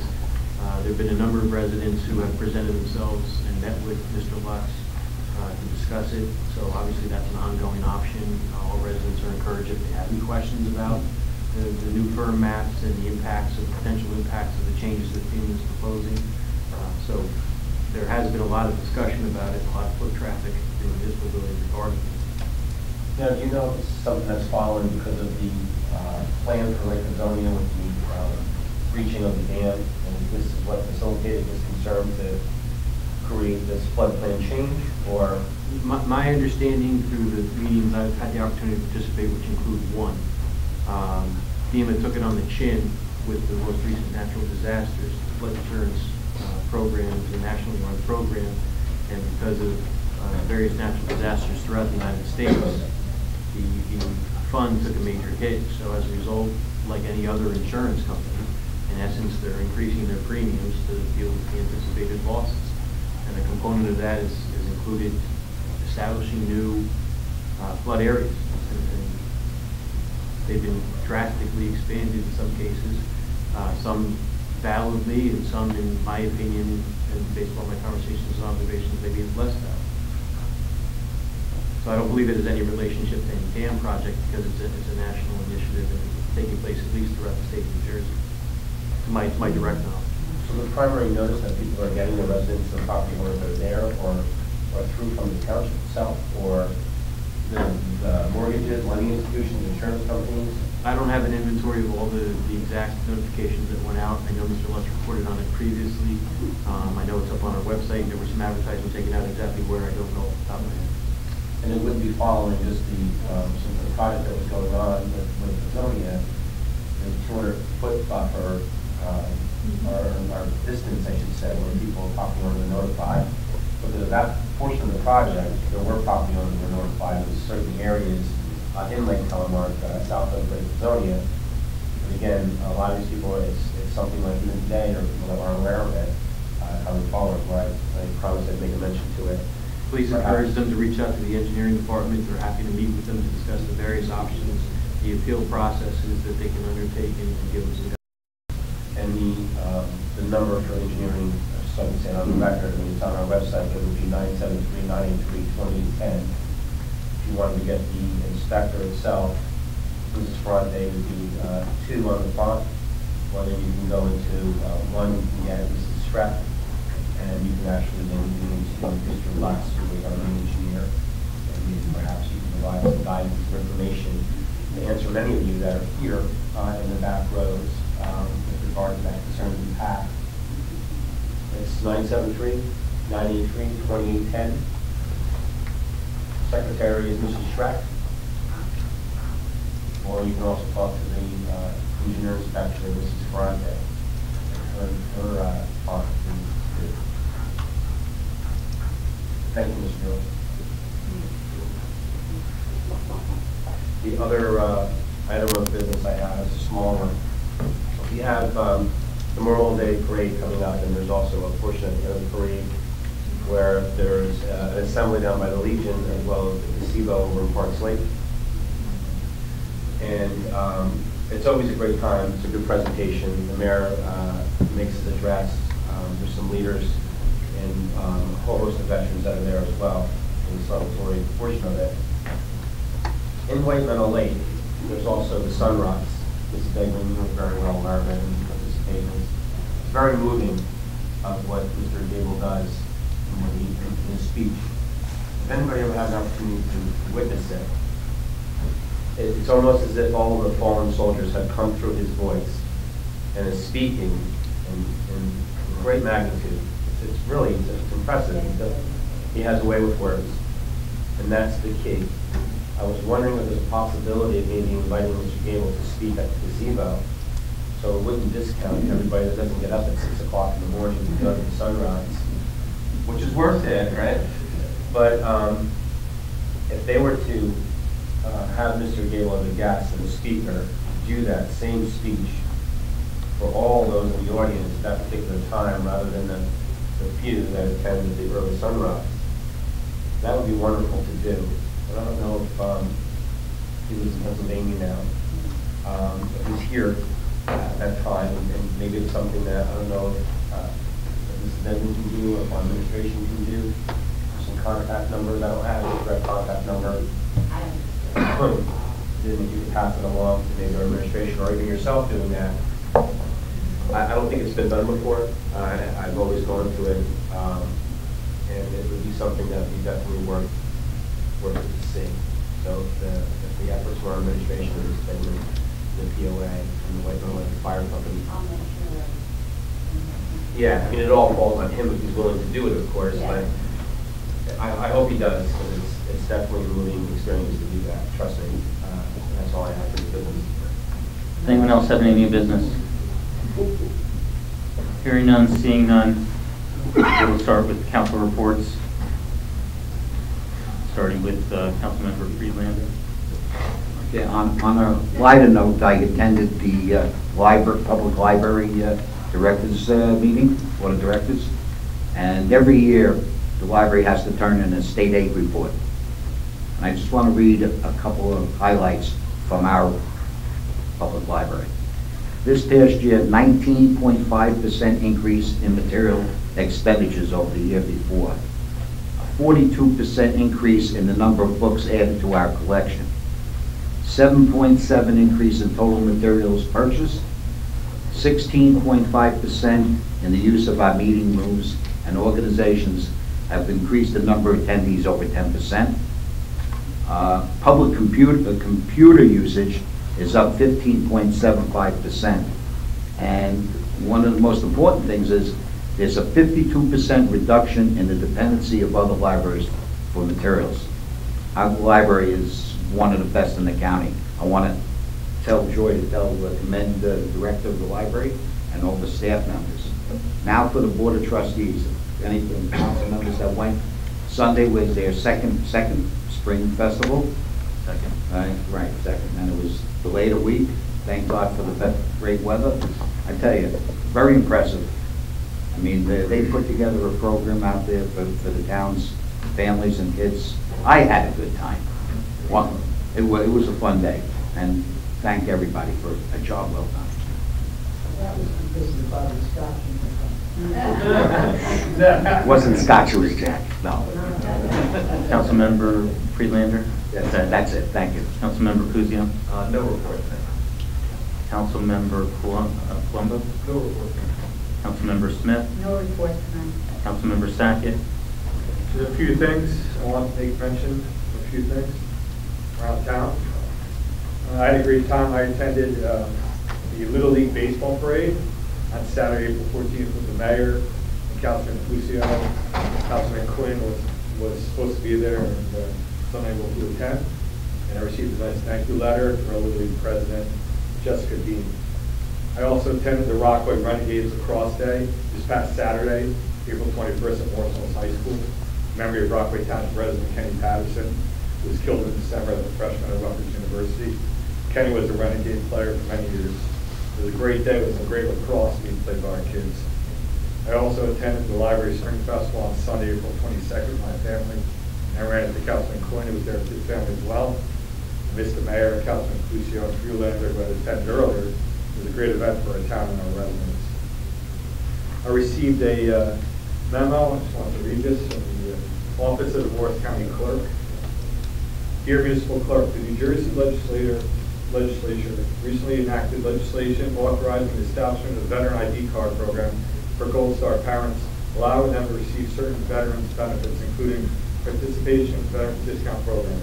On May 17, 2018, the Morris County Clerk's Office will be officially rolling out the new program at a special ceremony and issuing cards to Gold Star parents of veterans who lost their lives in the service of our nation. As Municipal Clerk, interact with a wide segment of community served, I'd like to solicit support to identify any Gold Star parents in our town, so that she may invite them to the special ceremony. The Gold Star Parents ID card ceremony will be held at the Freeland Arboretum on Thursday, May 17th from 9 to 11 a.m. I also received a letter today from Reverend Dr. Jack D. Mateo. This Sunday, April 29th, Rise Up, Youth Social Service Group in Rockaway, is sponsoring a baking contest with local contestants prizes, and great desserts. We'll gather at the First Presbyterian Church on 35 Church Street, Rockaway, from 2 to 4 p.m. For a donation of only $6, spectators can enjoy limited desserts. Come and enjoy the fun, meet the popular judges, and shake hands with a well-known television celebrity. Hope to see everyone there, Turner or Sean. And by the way, it's not too late to enter as a contestant. There'll be junior, teen, and adult contestant divisions. All net proceeds will benefit Rise Up. Also on Saturday, May 6th, from 11 to 3 p.m. at Dash Shalom Synagogue, along with White Lake Temple, we'll be celebrating the 70th anniversary of Israel. It'll be held at Dash Shalom 841 Mountain Way, Morris Plains. It's a free event with lots of activities going on. I hope to see everyone there. Thank you. Councilmember Kelly. A few small things. I just wanted to say thank you to the DPW over on North Cape and Megan's. We had a clogged sewer line that was there for the catch basin, cleaning the bus stop for the children. That was constantly flooding out with all the rain that we had in the last couple of weeks. Also, I wanted to say special thanks to the health department, assisting some of the residents that were over on North Cape. There was an issue there as well as Bergen Hill. So thank you very much for the expedited response with regard to those concerns. Maybe Mr. Freelander had recognized what's going on over on Green Farm Road. It's kind of like the end of Ward 6, beginning of Ward 5. Have you seen the stuff going on over the Essex building? Not yet. It's the FedEx is coming in over at the Estes. They're in the exterior phase. On the outside. I'm sorry? Yeah, on the green.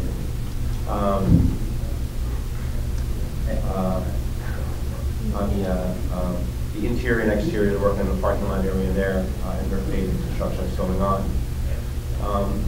Also, I wanted to know if anybody had known in the 6th Ward, in the Hibernia area, there was a little bit of action going on later in the afternoon between 4:45 up until about 6 o'clock. There was a fire in St. Patrick's Cemetery area from Wildcat Ridge.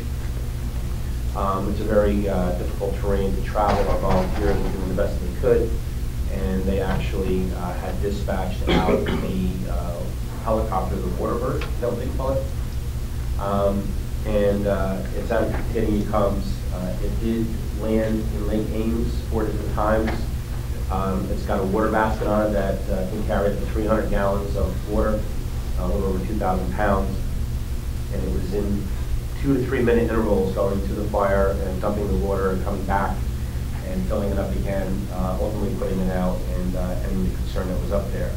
So that was phenomenal. I believe Mr. Clark is the dispatcher for the helicopter. He's also Birchwood's fire department, works with the county as well. And he's the warden for the state of New Jersey for forestry. Special thanks to Hibernia and all the volunteers that participated in making that project go away rather quickly, preserving the cemetery as well as the history up there. And last, the name is Mr. Cabot. I believe it's May 6th. It may have a conflict with what Councilman Sackett was putting out there. Is the cleanup? That Saturday, the Clean Communities cleanup day, yes. Yeah, where I participated a couple times. There's been great attendance. Oh, I'm sorry, that's the 5th, I'm sorry. And that's taking place at Parks Lake. Are they doing the same thing behind the Target area? I'm not sure how many people will volunteer. It depends how many people do volunteer. Okay. But we certainly can prioritize that area. But working with Carousel and the library from our department to encourage people to call if they wish to come out for that day, so we can assign an area. And what time is the starting time? I want to say 9 o'clock, but I have to confirm that for you. And it would be at the same location, which would be right across from Gazebo. Correct. Would be the starting point of it and whatnot. They give you bags, it's to bring kids out, teach you about picking up garbage and recycling and stuff like that. And like I said, it's been a good attendance in the past. This year we have fancy T-shirts and other items. Photo ops maybe with you and everything else, but the staff does a great job the other times that I've been there. And that's all I have. Thank you. He said 9 o'clock. Could you send out a memo on that? Yeah, I'm going to confirm that. And Mr. Cabot, is it based on potential volunteers if this is going to go forward, or is it going forward with what we have right now concerning volunteers? provided there's at least a handful of volunteers, it will definitely happen. If for some reason it doesn't, then something will be posted to the website in the news and events section. So Okay, great, thank you. Councilmember Abrahamson is next.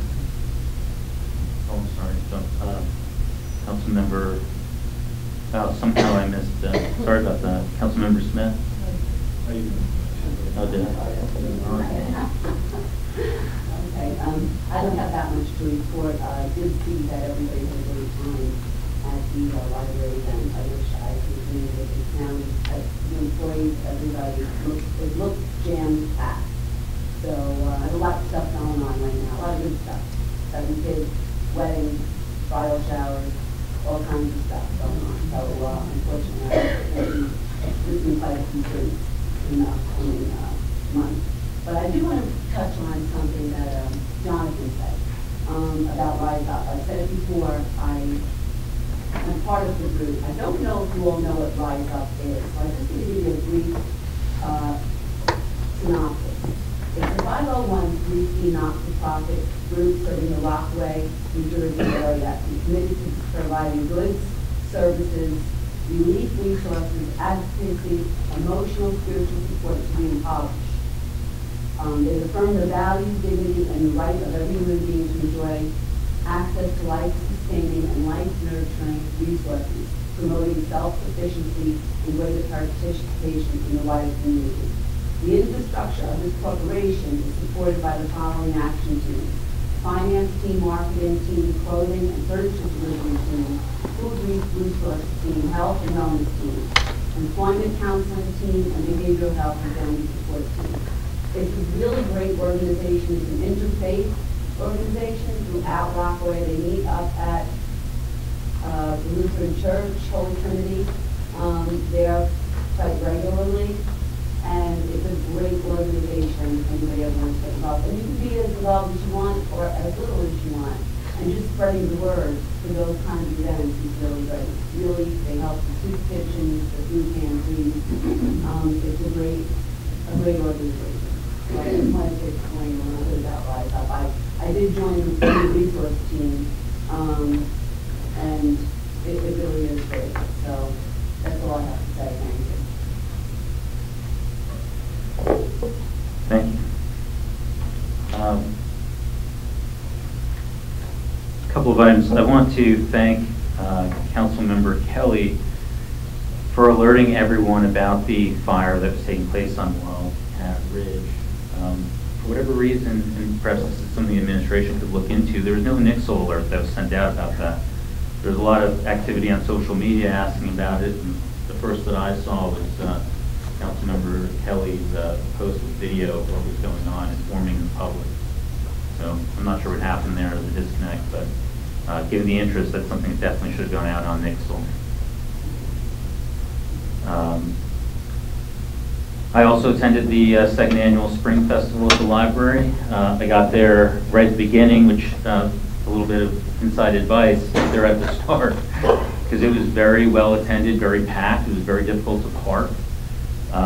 So I was there right at 12 o'clock at noon when it started. It was a great event. I personally like the Insectropolis. You got to touch but not hold, I guess for insurance reasons, the scorpion, the tarantula, I forget what kind of beetle it was, and then a centipede that they had. So when you shake a lot of hands in politics, you'll hold or touch anything. So. But it was a really great program that they had. They had a great display of various butterflies and moths as well. And it was the only inside activity. Everything else was outside. A lot of great organizations were there. The Scouts, both the Boy Scouts and Girl Scouts were there. Representatives of the Education Association were there, both local and county. They were giving out books. I don't know if anyone here got their face painted. I didn't see you guys later. Maybe blended in. So it was a really good event. I noticed that the administration had all the municipal vehicles moved out of the library parking lot, which is great, but there was so much attendance that there was actually parking up and down the streetway that brings you in. And my thought perhaps for next year is that the administration could even move vehicles out of the police parking lot to give a little bit more room for those who are attending to have some more parking. But there was actually a line coming in, people waiting to find parking spots, things like that. So, but yeah, get there early if you can, and it's a great event. Councilmember Abraham? I just have, on that note, which seems to be bringing a lot of people out, but this is a reason from what everybody has told me. Councilmember Sackett, you're on the committee for Rockaway Day. This is like kind of a mini Rockaway Day. So if this is the draw to what the people want, can you update us on Rockaway Day? Is it progressing? It's progressing. I'm hoping Do you to have have a a date. committee? I'm hoping to have a date locked down. Do you have a committee on that? I have people on the committee, yes. Can we all know who those are and who's working towards that? I can put a list together for you. Yeah, it would be nice if the council was informed about, the I event. can put it together. I'm It's sure formal it's right now. next year, right? Next spring. No, hope this year, hope. This year. Hope. I don't want to say yes, I don't know. No, but it would be nice for us to all be part of it I will and not give be, you, I will give you ample notice, just right now, nothing formal. I like to, when I and give those the information. date or how we When I all like to give participate. information, I like to give you good details, not just possible. I'll give you notice once I know. As soon as So I know, you'll who know. created this committee? I put together a committee On your own? on my own. No. On my own. Good. It's not associated with the town right now, it's just on my own. Oh, this is. Not right now, nothing, just informal right now. Oh, well, you announced it at the last meeting, that's why I'm wondering, we haven't heard anything about it. As soon as I have some more information, you're welcome to join. I didn't even know about it. I announced it in this city. So I just, if I could get details on the dates, the time, Next the time meeting. I have a meeting, I'll let you know. I have no idea, but I should. So perhaps through the clerk, Councilman Sack can share details of whatever organizing is going on for this committee, and if there's opportunities for other council members to participate. Thank you, If I may Councilmember Sack. interject. Councilmember Kelly. Mr. Sackett, in Telemark, we have a Telemark Day.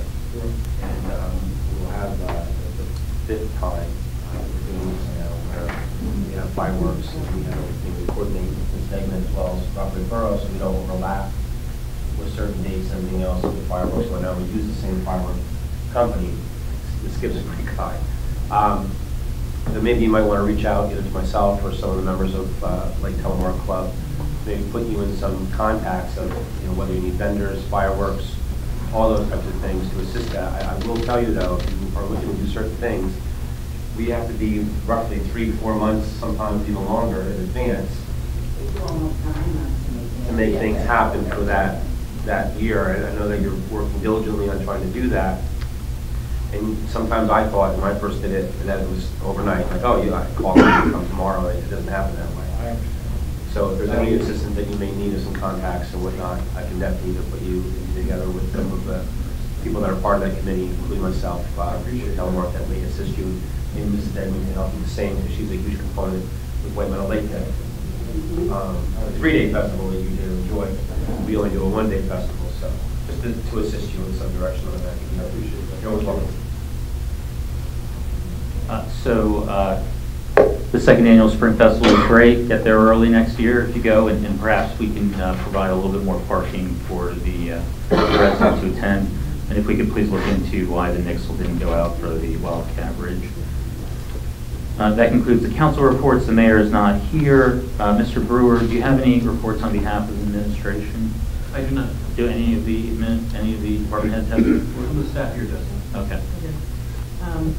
As we spoke about earlier, we're going to be trying to accept the audit report at the next council meeting scheduled for May 8th.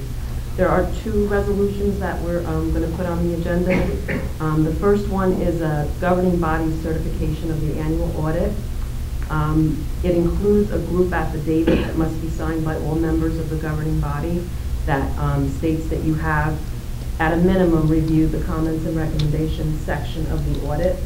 That can be found towards the back. It's titled Part 3, Comments and Recommendations.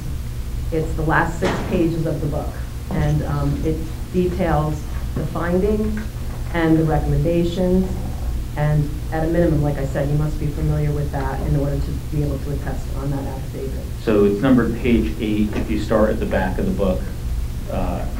And so it's that all the way until the end, which is page 13? Page 13, correct. And that is what the affidavit is attesting to, that the council members have read, reviewed, and understand that. If they have any questions, they can reach out to you? They can reach out to me, sure. Like Ray Sarinelli had said, there are 2 recommendations pertaining to 2 separate departments. So the second resolution is what's entitled Resolution Approving a Corrective Action Plan in Connection with the Annual Audit. And that will also list the 2 recommendations, the 2 findings that were discovered, the reasons why they occurred, the remedies, and when those remedies will go into effect. So that will be also on the agenda for next meeting. And that's related to page 13, the last page? That is related to pages, well, again, 8 through 13, because 8 starts with the comments, and then page 13 just lists the recommendations. Not pertaining to the audit, I have the hopes of putting on 2 ordinances for capital next meeting. I have drafted, our bond council has drafted 2 ordinances, one for general capital and one for water capital. These directly tie into the capital budget that council approved at tonight's meeting. I haven't had a chance to review the draft, but assuming that the numbers will correlate, I'm going to be putting those on the agenda as well. So those would be capital ordinances to authorize the debt for the items that were presented in the capital budget that we voted on as part of the overall budget Yes, today. just the 2018 capital budget. Those lines. Okay. So you're expecting to have, you said 2 capital ordinances? 2 capital, one for water and one for general. Okay. And what I'll probably do is supply you with, again, with the capital budget program that you received in the past. It'll have that 3rd column filled in with the council approved amounts so that you can see what's in the ordinance is exactly what you've approved. And will the overall budget spreadsheet with the approved column also be going out on the website? Yes. And there'll be a capital component on the website as well? Yes, exactly. Do we also need to have salary ordinances updated? We're just talking about that. I believe what we've done in the past is once the contracts are ratified, I would put a salary ordinance together. Once the labor contracts are set. Correct. Yeah. And then I believe we also need an updated resolution for the union to exceed. We had a resolution, I know Pat's still away, but at the reorg meeting we passed a resolution for amounts to not exceed, which also needs to be updated to reflect the amounts in the budget as well. I'm not sure, I'll have to review that. I'm not sure if the resolution will have to be amended because I'm not sure what the wording says. It's to not exceed, and I remember, but it references the budget, and if the numbers of the budget are different than the numbers that are in the resolution, it may defer to that, but I'll take a look at it. Yeah, and it's easy enough for us to pass a resolution simply amending that anyway. So we'll wait to hear back from you on that.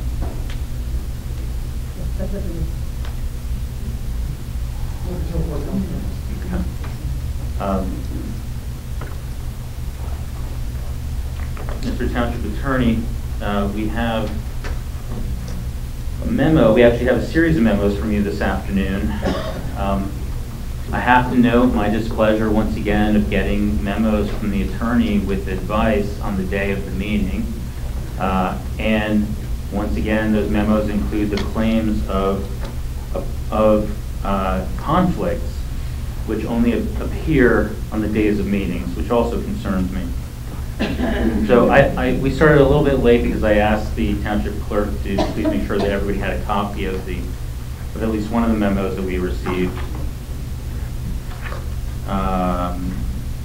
It is dated April 24th, 2018. It is from John Yachafano, and it is regarding, the subject line is emails from Mr. Jednak dated 4/16/18. If you look at the agenda, there are 4 items for closed session. The first 3 items I asked to be added to the agenda so that the council could be brought up to speed on these matters. Two of the items are from the litigation inventory that we had requested earlier this year. The third item is a matter that came up more recently. With regard to the first matter is listed as Berman v. Rockaway. Berman v. Rockaway is a GRC case by former Councilman Berman, who apparently put in an OPA request to the previous clerk. His request was denied. He went to the GRC, which is the Government Records Council for the state of New Jersey. The GRC came back almost 2 years later, earlier this year, with a unanimous decision rejecting his complaint. He was seeking to obtain political information and trying to use the clerk's office, a tool of government, for that purpose. And as I said, the GRC unanimously smacked down that request. The first I had heard of this GRC matter was after it had been concluded by the GRC, after more than 2 years. So I had requested that this be put on the agenda so that the entire council here could be informed on what this matter is about. The memo we received from the Township Attorney today claims that I have a conflict because my quote newsletter and email list related to that quote newsletter were the core of the OPA request and GRC complaint. And it states that further, the statutory appeal period has not run on the matter, and for you to be present during any discussion of the case would be a clear conflict of interest and inappropriate. So I went back and looked at the GRC final decision from the GRC, which again was unanimous in rejecting Mr. Berman and his request. It is dated, final decision rendered by the Government Records Council on the 27th day of February, and the decision distribution date is March 2nd. And the paragraph on the cover letter says, "This is the final administrative determination in this matter. Any further review should be pursued in the Appellate Division of the Superior Court of New Jersey within 45 days. So as I do the math, February 27th plus 45 days is April 13th. March 2nd plus 45 days is April 16th. And as I sit here, it is April 24th. So certainly the ability to appeal, the statutory appeal period has actually run out on this request, contrary to the memo from the Township Attorney. That's not accurate, sir. It's okay. So what is the statutory I'm appeal not going period? to discuss the case in open session, Council. Okay. So how will I get an answer when you're telling me that this memo also states that if I appear in closed session on this matter, you won't answer any questions in closed session? So we're in kind of a catch-22 with our attorney, where he gives us an opinion on the day of the meeting. He gives his opinion and then says he will only give us further information in closed session, but says that some of us conveniently can't appear in closed session to hear that. All very convenient, Mr. Iacofano, and disappointing. So I did some additional, I haven't recognized you to speak yet. That mute button must work very well for you. You haven't been recognized to speak. As an attorney, I'm sure you're familiar with rules of order. You've appeared in court, I'm sure, multiple times. I'm sure you don't behave this way in court. So I would appreciate it if you would wait until you're recognized to speak. And I'm sure most judges. Again, you haven't been recognized to speak, Mr. Iacofano. I appreciate it if you would please adhere to the rules of order in this council meeting. So I did some research of my own. There's a state Supreme Court case called Wizikowski, and there's also the local ethics law. There are 4 criteria with regard to conflicts. The first is a direct or indirect financial interest. The second is a personal interest, which is fact sensitive. The third is a family interest, and the fourth is an intangible benefit. I would appreciate it if you would explain to this governing body, Mr. Iacofano, how you applied that test to my potential participation in Berman v. Rockaway. Am I recognized now, sir? You are now. Thank you. I've already told you that I will not discuss the case except in closed session.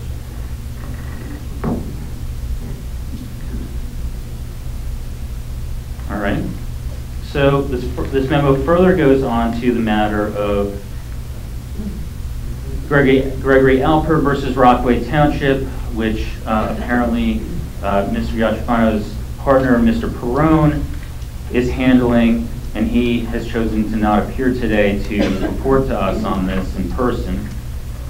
The third matter is Iacona versus Rockaway Township, and according to Mr. Yachafano, there is also a conflict in this matter, and in quoting this memo, he states that the factual basis for the opinion is that Mr. Iacona is a close personal friend of you and your wife, and you are a member of his wedding party. Additionally, Ms. Jednak, Mr. Iacona and you are members of the organization Americans for Prosperity. Further, photos of your wife, who is the state director, and Mr. Iacona appear on the New Jersey website of that organization. Thus, it appears that there are very close personal and organizational ties between you, your wife, and Mr. Iacona, who initiated the action. Also, the case remains within the appeal period. So, the attorney arrived at all these conclusions without actually speaking to me. Again, I would ask, how did you apply these 4 tests to my potential participation in this matter? Not directly addressing either matter that you just referred to, which is the Albert matter and the Iacona matter. You neglected to inform the audience and the rest of the council that you were informed by my firm that Mr. Perrone did not decide not to appear tonight. You were specifically told that he was out of state conducting depositions and that he would be happy to appear at a later date. You were also provided with a written summary of the matter. And as to your second question, I've already given my answer that I will not discuss the matter in open session. So we have the township attorney who has yet again given his opinion without actually speaking to me, without actually explaining how he's applied these 4 components, and he'll only provide the answer in closed session, which he's claiming that I can't be a part of. It's all very convenient, Mr. Yachafano. As is your proffering, Mr. Debbie. I'll remind you again, you haven't been recognized to speak. You're making a mockery of this session. I think you're making a mockery of the township attorney's office in this township. I think it's well past time, Mr. Yachafano, that you stop acting like the mayor's personal attorney paid for at the taxpayer's expense and start actually representing the taxpayers of all of Rockaway. I suggest you adhere to the rules of order and only speak when you are recognized by the chair or the council president, which you haven't been. So we are... You're welcome to answer my questions, but if you're not going to answer my questions, I don't see much point in hearing you speak, Mr. Yachafano. Next on the agenda, we have open to the public. Did you intend to bypass the attorney's report? We just spoke to you, Mr. Yachafano. I have not. We want to hear his report. Mr. Yachafano,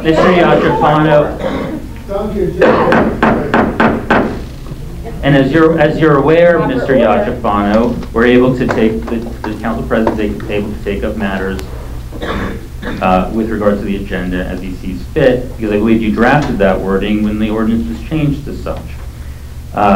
With regard to your report, you provided us with multiple memos today in writing the day of the meeting. You can provide us with your report in written form tomorrow. Thank you. We're now going to open to the public. Order. We're moving on to open to the public. Sergeant at Arms, if you hear another person yell out, please escort them from the room.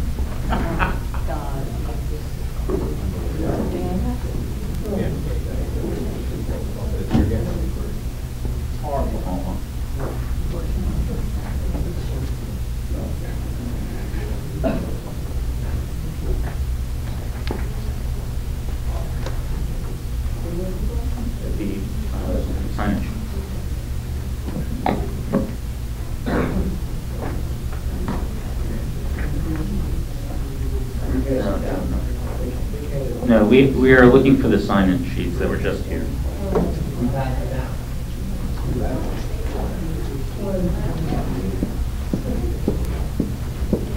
Assist the individual in relinquishing the microphone and remove the individual from the meeting as necessary. First on the list is Mr. Joe Rach. Please state your name and address for the record.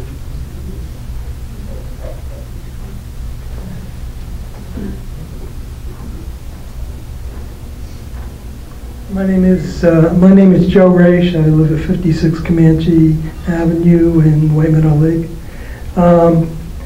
I've attended numerous meetings of this council, and at an earlier meeting, it was discussed that there was a problem with the wells and the water in the township, that we have 2 out of 3 polluted wells. And I haven't heard a word since about any actions to go and remediate this problem. I'd like to be educated by this council as to what actions have been taken. Is that the end of your comments? Yeah, I'm kind of tired of using Brita for my water source. Okay, is that the end of your comments? Yeah. Thank you for your comments. Am I going to get it? Am I going to get an answer? So we will take all the questions and comments. We're making a note of them. We will come back after everyone has had their opportunity to speak. Next on the list is Diane Power. Please state your name and address for the record.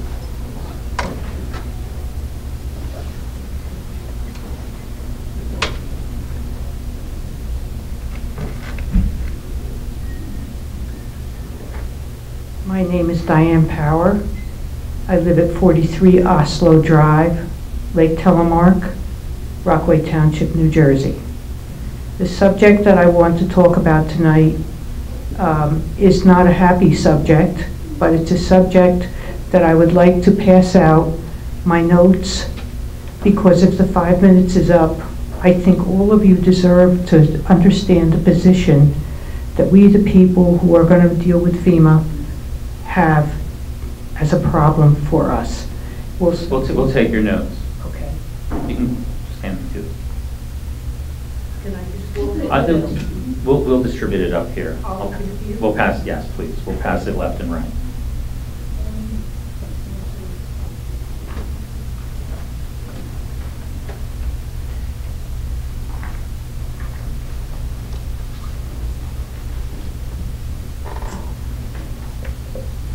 Now, my issue was a little gossip session 2 Saturdays ago on that gorgeous day.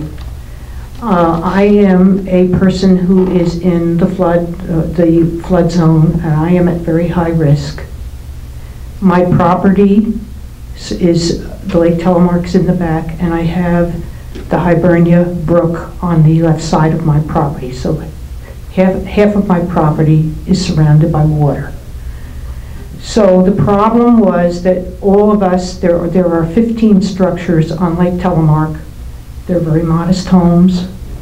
There are people who worked out in their gardens, and we were starting to talk about local gossip, like every other place that gardens. And I got very alarmed and very concerned about what was going on in the undercurrent of Lake Telemark.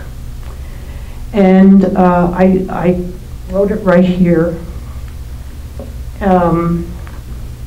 The first part of this is a description of the various groups of people that we have to deal with the problem of FEMA.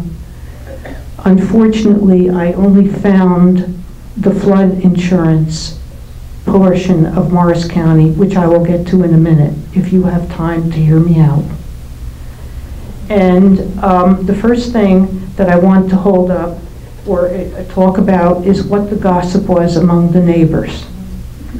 The first issue that came up is our little 15 properties. 2 of the people went to apply for home equity lines for various reasons. I have one too, And when I applied for mine a year and a half ago, I did not have to pay flood insurance.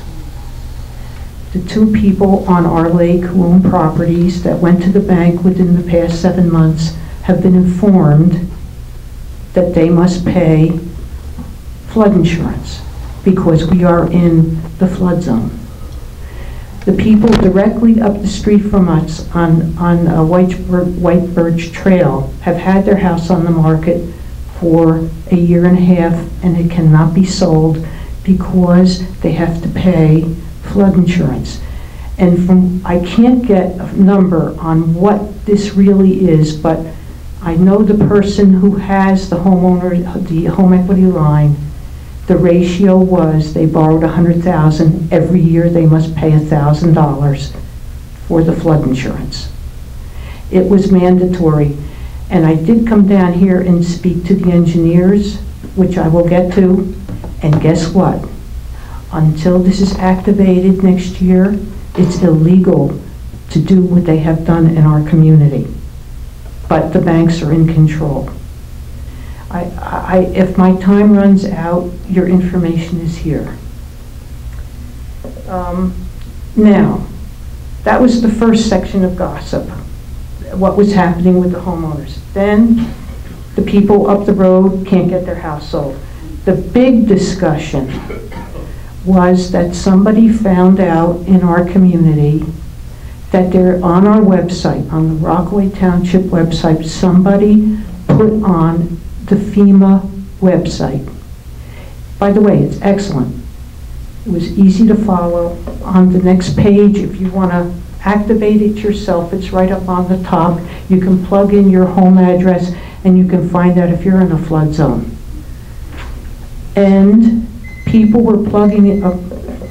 Okay. Though your time has expired, what I'm going to ask you to do, if you wouldn't mind, I'm going to ask you to meet with either Councilmember Kelly, who is the 6th Ward councilman, or one of the at-large council members to talk more with you about the specific issues that you are encountering, to help you with those, as well as to work with the administration. And can I just make one comment before you dismiss me? Mm-hmm.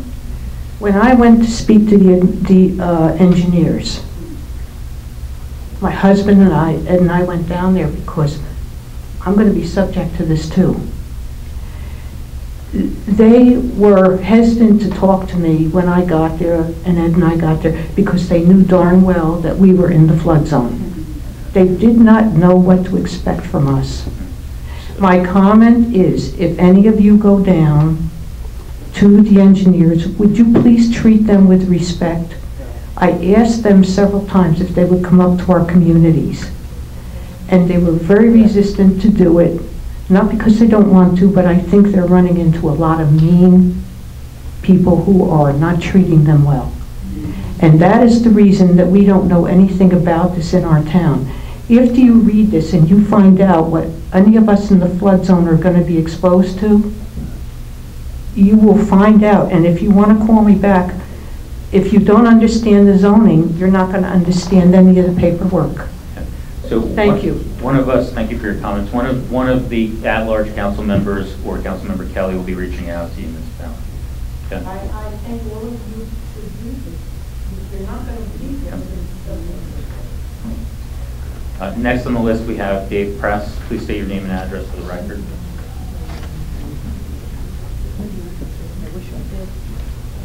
Dave Press, 71 Oakland Avenue. Are you planning on trying to get rid of every qualified employee we have? For the 4 months that this council has been in place, you've gone after our police chief, our chief financial officer, and our municipal attorney. Now our extremely qualified business administrator has decided to leave because he didn't want to deal with your crap any longer and play your games any longer. And you're always talking about transparency. You talk about budget cuts. All we hear tonight is budget cuts. Budget cuts supposedly for the benefit of the taxpayers of Rockaway Township. But then a bogus suit is filed that costs us thousands of dollars. How about telling the public about how our taxes will go up in the future as a result of the cuts you're making now and the cost of additional litigation that's coming down the road? Concern has been expressed about the time when items are received from Mr. Yachifano. If you don't want his advice, what difference does it make when it's received? And this last statement, either members of the council, you don't know or understand the legal implications of your actions, or you don't care. Whichever one applies, you don't represent the interests of Rockaway Township citizens, and as such, you should resign your seats. Thank you for your comments. Next on the list is Pat Gardner.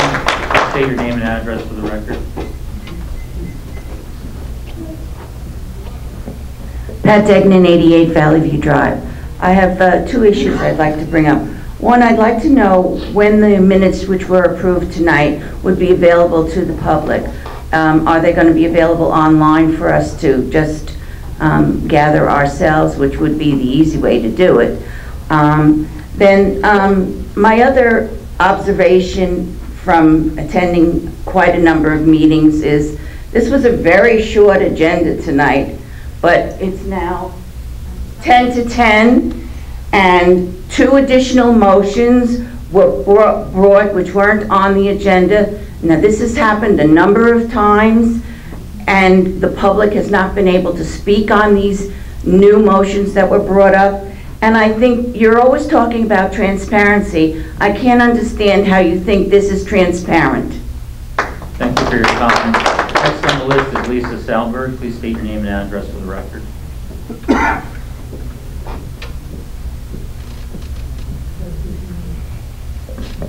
Lisa Salberg, 10 Bergen Hill.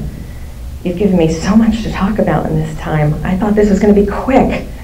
Number one, the fire. Yes, it was really strange to see a helicopter go over your house 6 or 7 times with water, but what are we going to do to repair it? My grandparents are buried up there, so are my great-uncles. So is the relatives of Catherine D. Malone and Catherine Dwyer. So I'm hoping that the town will take a look at what damage is done and take the action to take corrective action. Nobody ever went up there after Sandy to take care of the trees that fell. I wasn't really up to it at that point, but now I am. Number 2, during the environmental committee meeting this week, one of the members of the committee actually brought something up that had nothing to do with the environmental committee, but I thought the town council should be aware. There is a voter access issue at both Dwyer and Stony Brook School with handicap parking. The handicap parking is not associated to a closed entrance to the door, and in fact, and I'm not sure if it was Dwyer or Stony Brook, forgive me for that, but the door was closed and there was a police officer on the inside of the door, and the handicap parking space was outside the door and you had to walk around the school. Please make sure that the handicap access is available during voting time. Thank you. Now, I think this council has some issues with separation of power. That is administration. They're the ones responsible for the employees and for managing the employees and for communicating with the employees. If council has an issue, this is a management structure issue.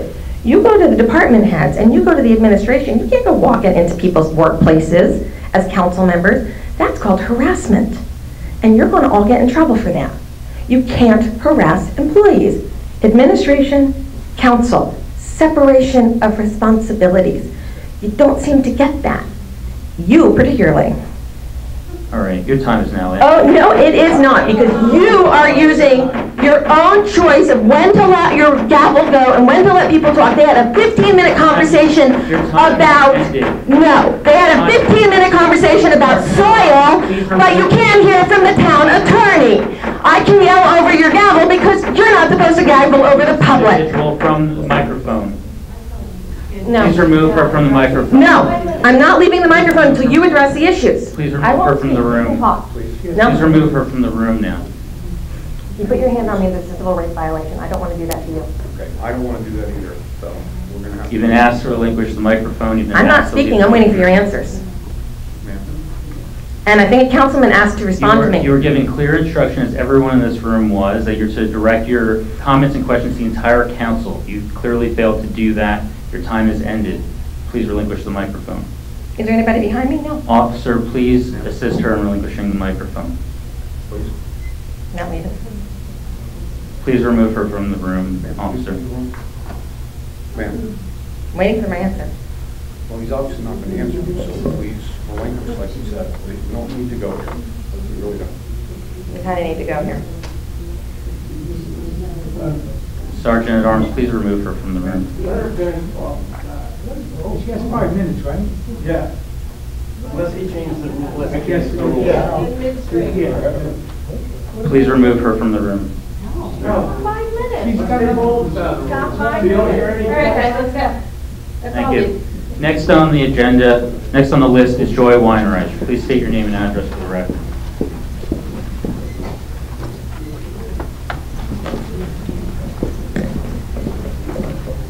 Joy Weinreich, 7 North Brookside Drive, Rockaway. As Vice President of the Board of Trustees of our library, I just wanted to thank those council members that came out to Sunday Spring Festival to support our library.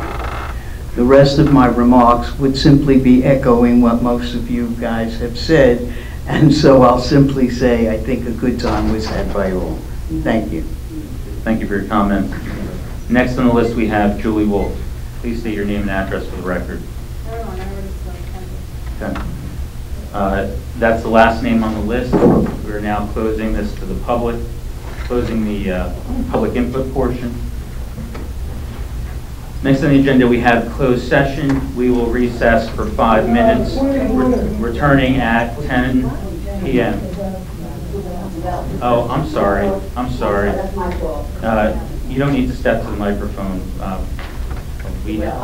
Sorry. Let me go back. There was a question asked about 2 or 3 polluted wells. Is the administration aware of any polluted wells, Mr. Brewer? I'm not aware of any polluted wells. I recall this item coming up, and Mr. Sheard was present and provided a report. If I could take the gentleman's contact information, I will ensure he gets a phone call tomorrow. Okay. We'll follow up with him tomorrow. I don't have an answer off the top of my head, but I'm not aware of any pollution or any public hazard associated with the township. Whatever communication you have with the member of the public, if you would please also share that with the council as well. I'll see what Mr. Sheard has to say, and I'll be happy to provide the council with a brief summary. Okay, thank you. One at a time. Is it relevant to It is. Mr. Kelly? It may be assisting Mr. Brewer and the individual asked the question. Mr. Sackett's close friend was one that brought up the issue and had some concern with the water and communication. Perhaps Mr. Sackett could help provide an answer to the member of the public that raised the question of Wakefield Lake, which Mr. Sackett is also a resident of Wakefield Lake area, concerned as well. Mr. Sackett, Dave? You haven't spoken to your friend Paul at all about it in reference to this first? Sorry, sir. Okay. With regards to the flood zone information from Ms. Power, Mr. Kelly, is that something that you can follow up with Ms. Power on? I definitely will. We'll have that together on our website at Telework. Okay. Community Club, and we'll follow up through that. Maybe perhaps we can have another meeting. We did have a meeting beforehand. Okay. For Ms. Degnan, with regards to additional motions, this governing body has the ability to make motions from the floor for things that come up. So it's entirely reasonable to do. With regard to Ms. Salberg's concerns about repair, she wasn't specific about what she was referencing repairs to, but I imagine it might be the cemetery or aspects of the cemetery. So is the administration aware of any damage that took place at the cemetery as a result of the fire? I'm not aware of anything at this time. I haven't conducted an inquiry or been provided with a report. Would you relay that concern to the fire director for his follow-up and whether or not there's damage, what the extent of the damage is, and have a report back to the council? I'm not even familiar with who owns the property, whose responsibilities are. Councilmember Kelly? Well, there's Wildcat Ridges there, and the Diocese of Patterson had taken over St. Patrick's congregation they had. So I'm not sure if you reach out to the diocese with that. And the reason why I know that, I had purchased property from the diocese through St. Patrick's. Okay. So I knew that there was a common thread between them, but again, that was some time ago. But it is Wildcat Ridge. It's a hiking area that's preserved that way. I don't know if it's a state. I assisted years ago with the Boy Scouts that did a revitalization up there, and they brought dirt and spread everything around and picked up some of the tombstones that were vandalized. So I know there's been a lot of volunteer efforts with that area there. It does date back to the 1800s. So maybe the state, diocese, and maybe the fire department may have some information for you. Even the historian, maybe Mrs. Edwin Susie may have some information too. I'll have a follow-up conversation with the fire department. I know who's actually up there working on it right now. It's a group organized group effort. It's the Friendly Sons of St. Patrick. I believe Lieutenant Riley is a member. and he may be able to connect you with whoever's heading up that project, because he gets regular emails about the organization of restoring that St. Patrick's Cemetery. And I do know it's the Friendly Sons of St. Patrick Morristown chapter that is working on it right now. And I'm sure he can... Like any information I can get? Get good with you when they work. Thank you. Yeah. And then with regard to the potential voter access issue at Dwyer and/or Stony Brook, I'm going to ask that the clerk's office keep that in mind with regard to the election process and contact those schools to make sure they're aware of that and make sure that there is access there on election day.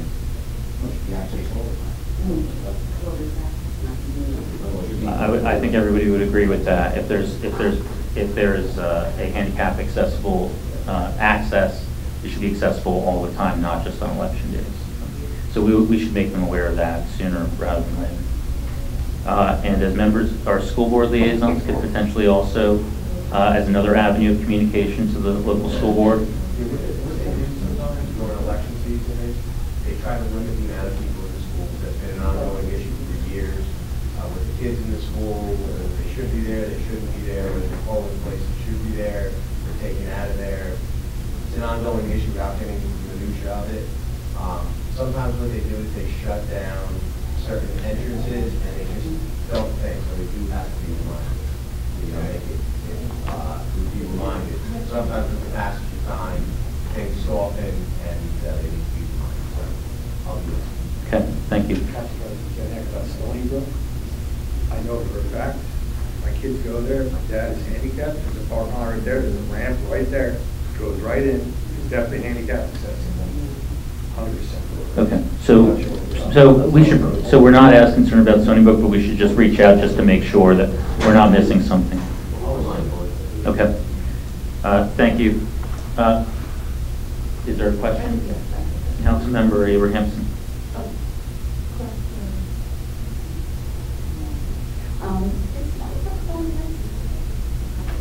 Is it? Okay, I just want to make sure. Okay. That was all that I had on my list. Next on the agenda is closed session. We will vote on going into closed session, then we will take a 5-minute recess. Okay. Motion by Abrahamson, second by Puzio. Clerk, please call the roll. Yes. Yes. Yes. Yes. Yes. Yes. Yes. Yes, 9 yeses, 0 noes, 0 abstentions. Motion carries. We will adjourn until 10:07. We'll reconvene at 10:07 again.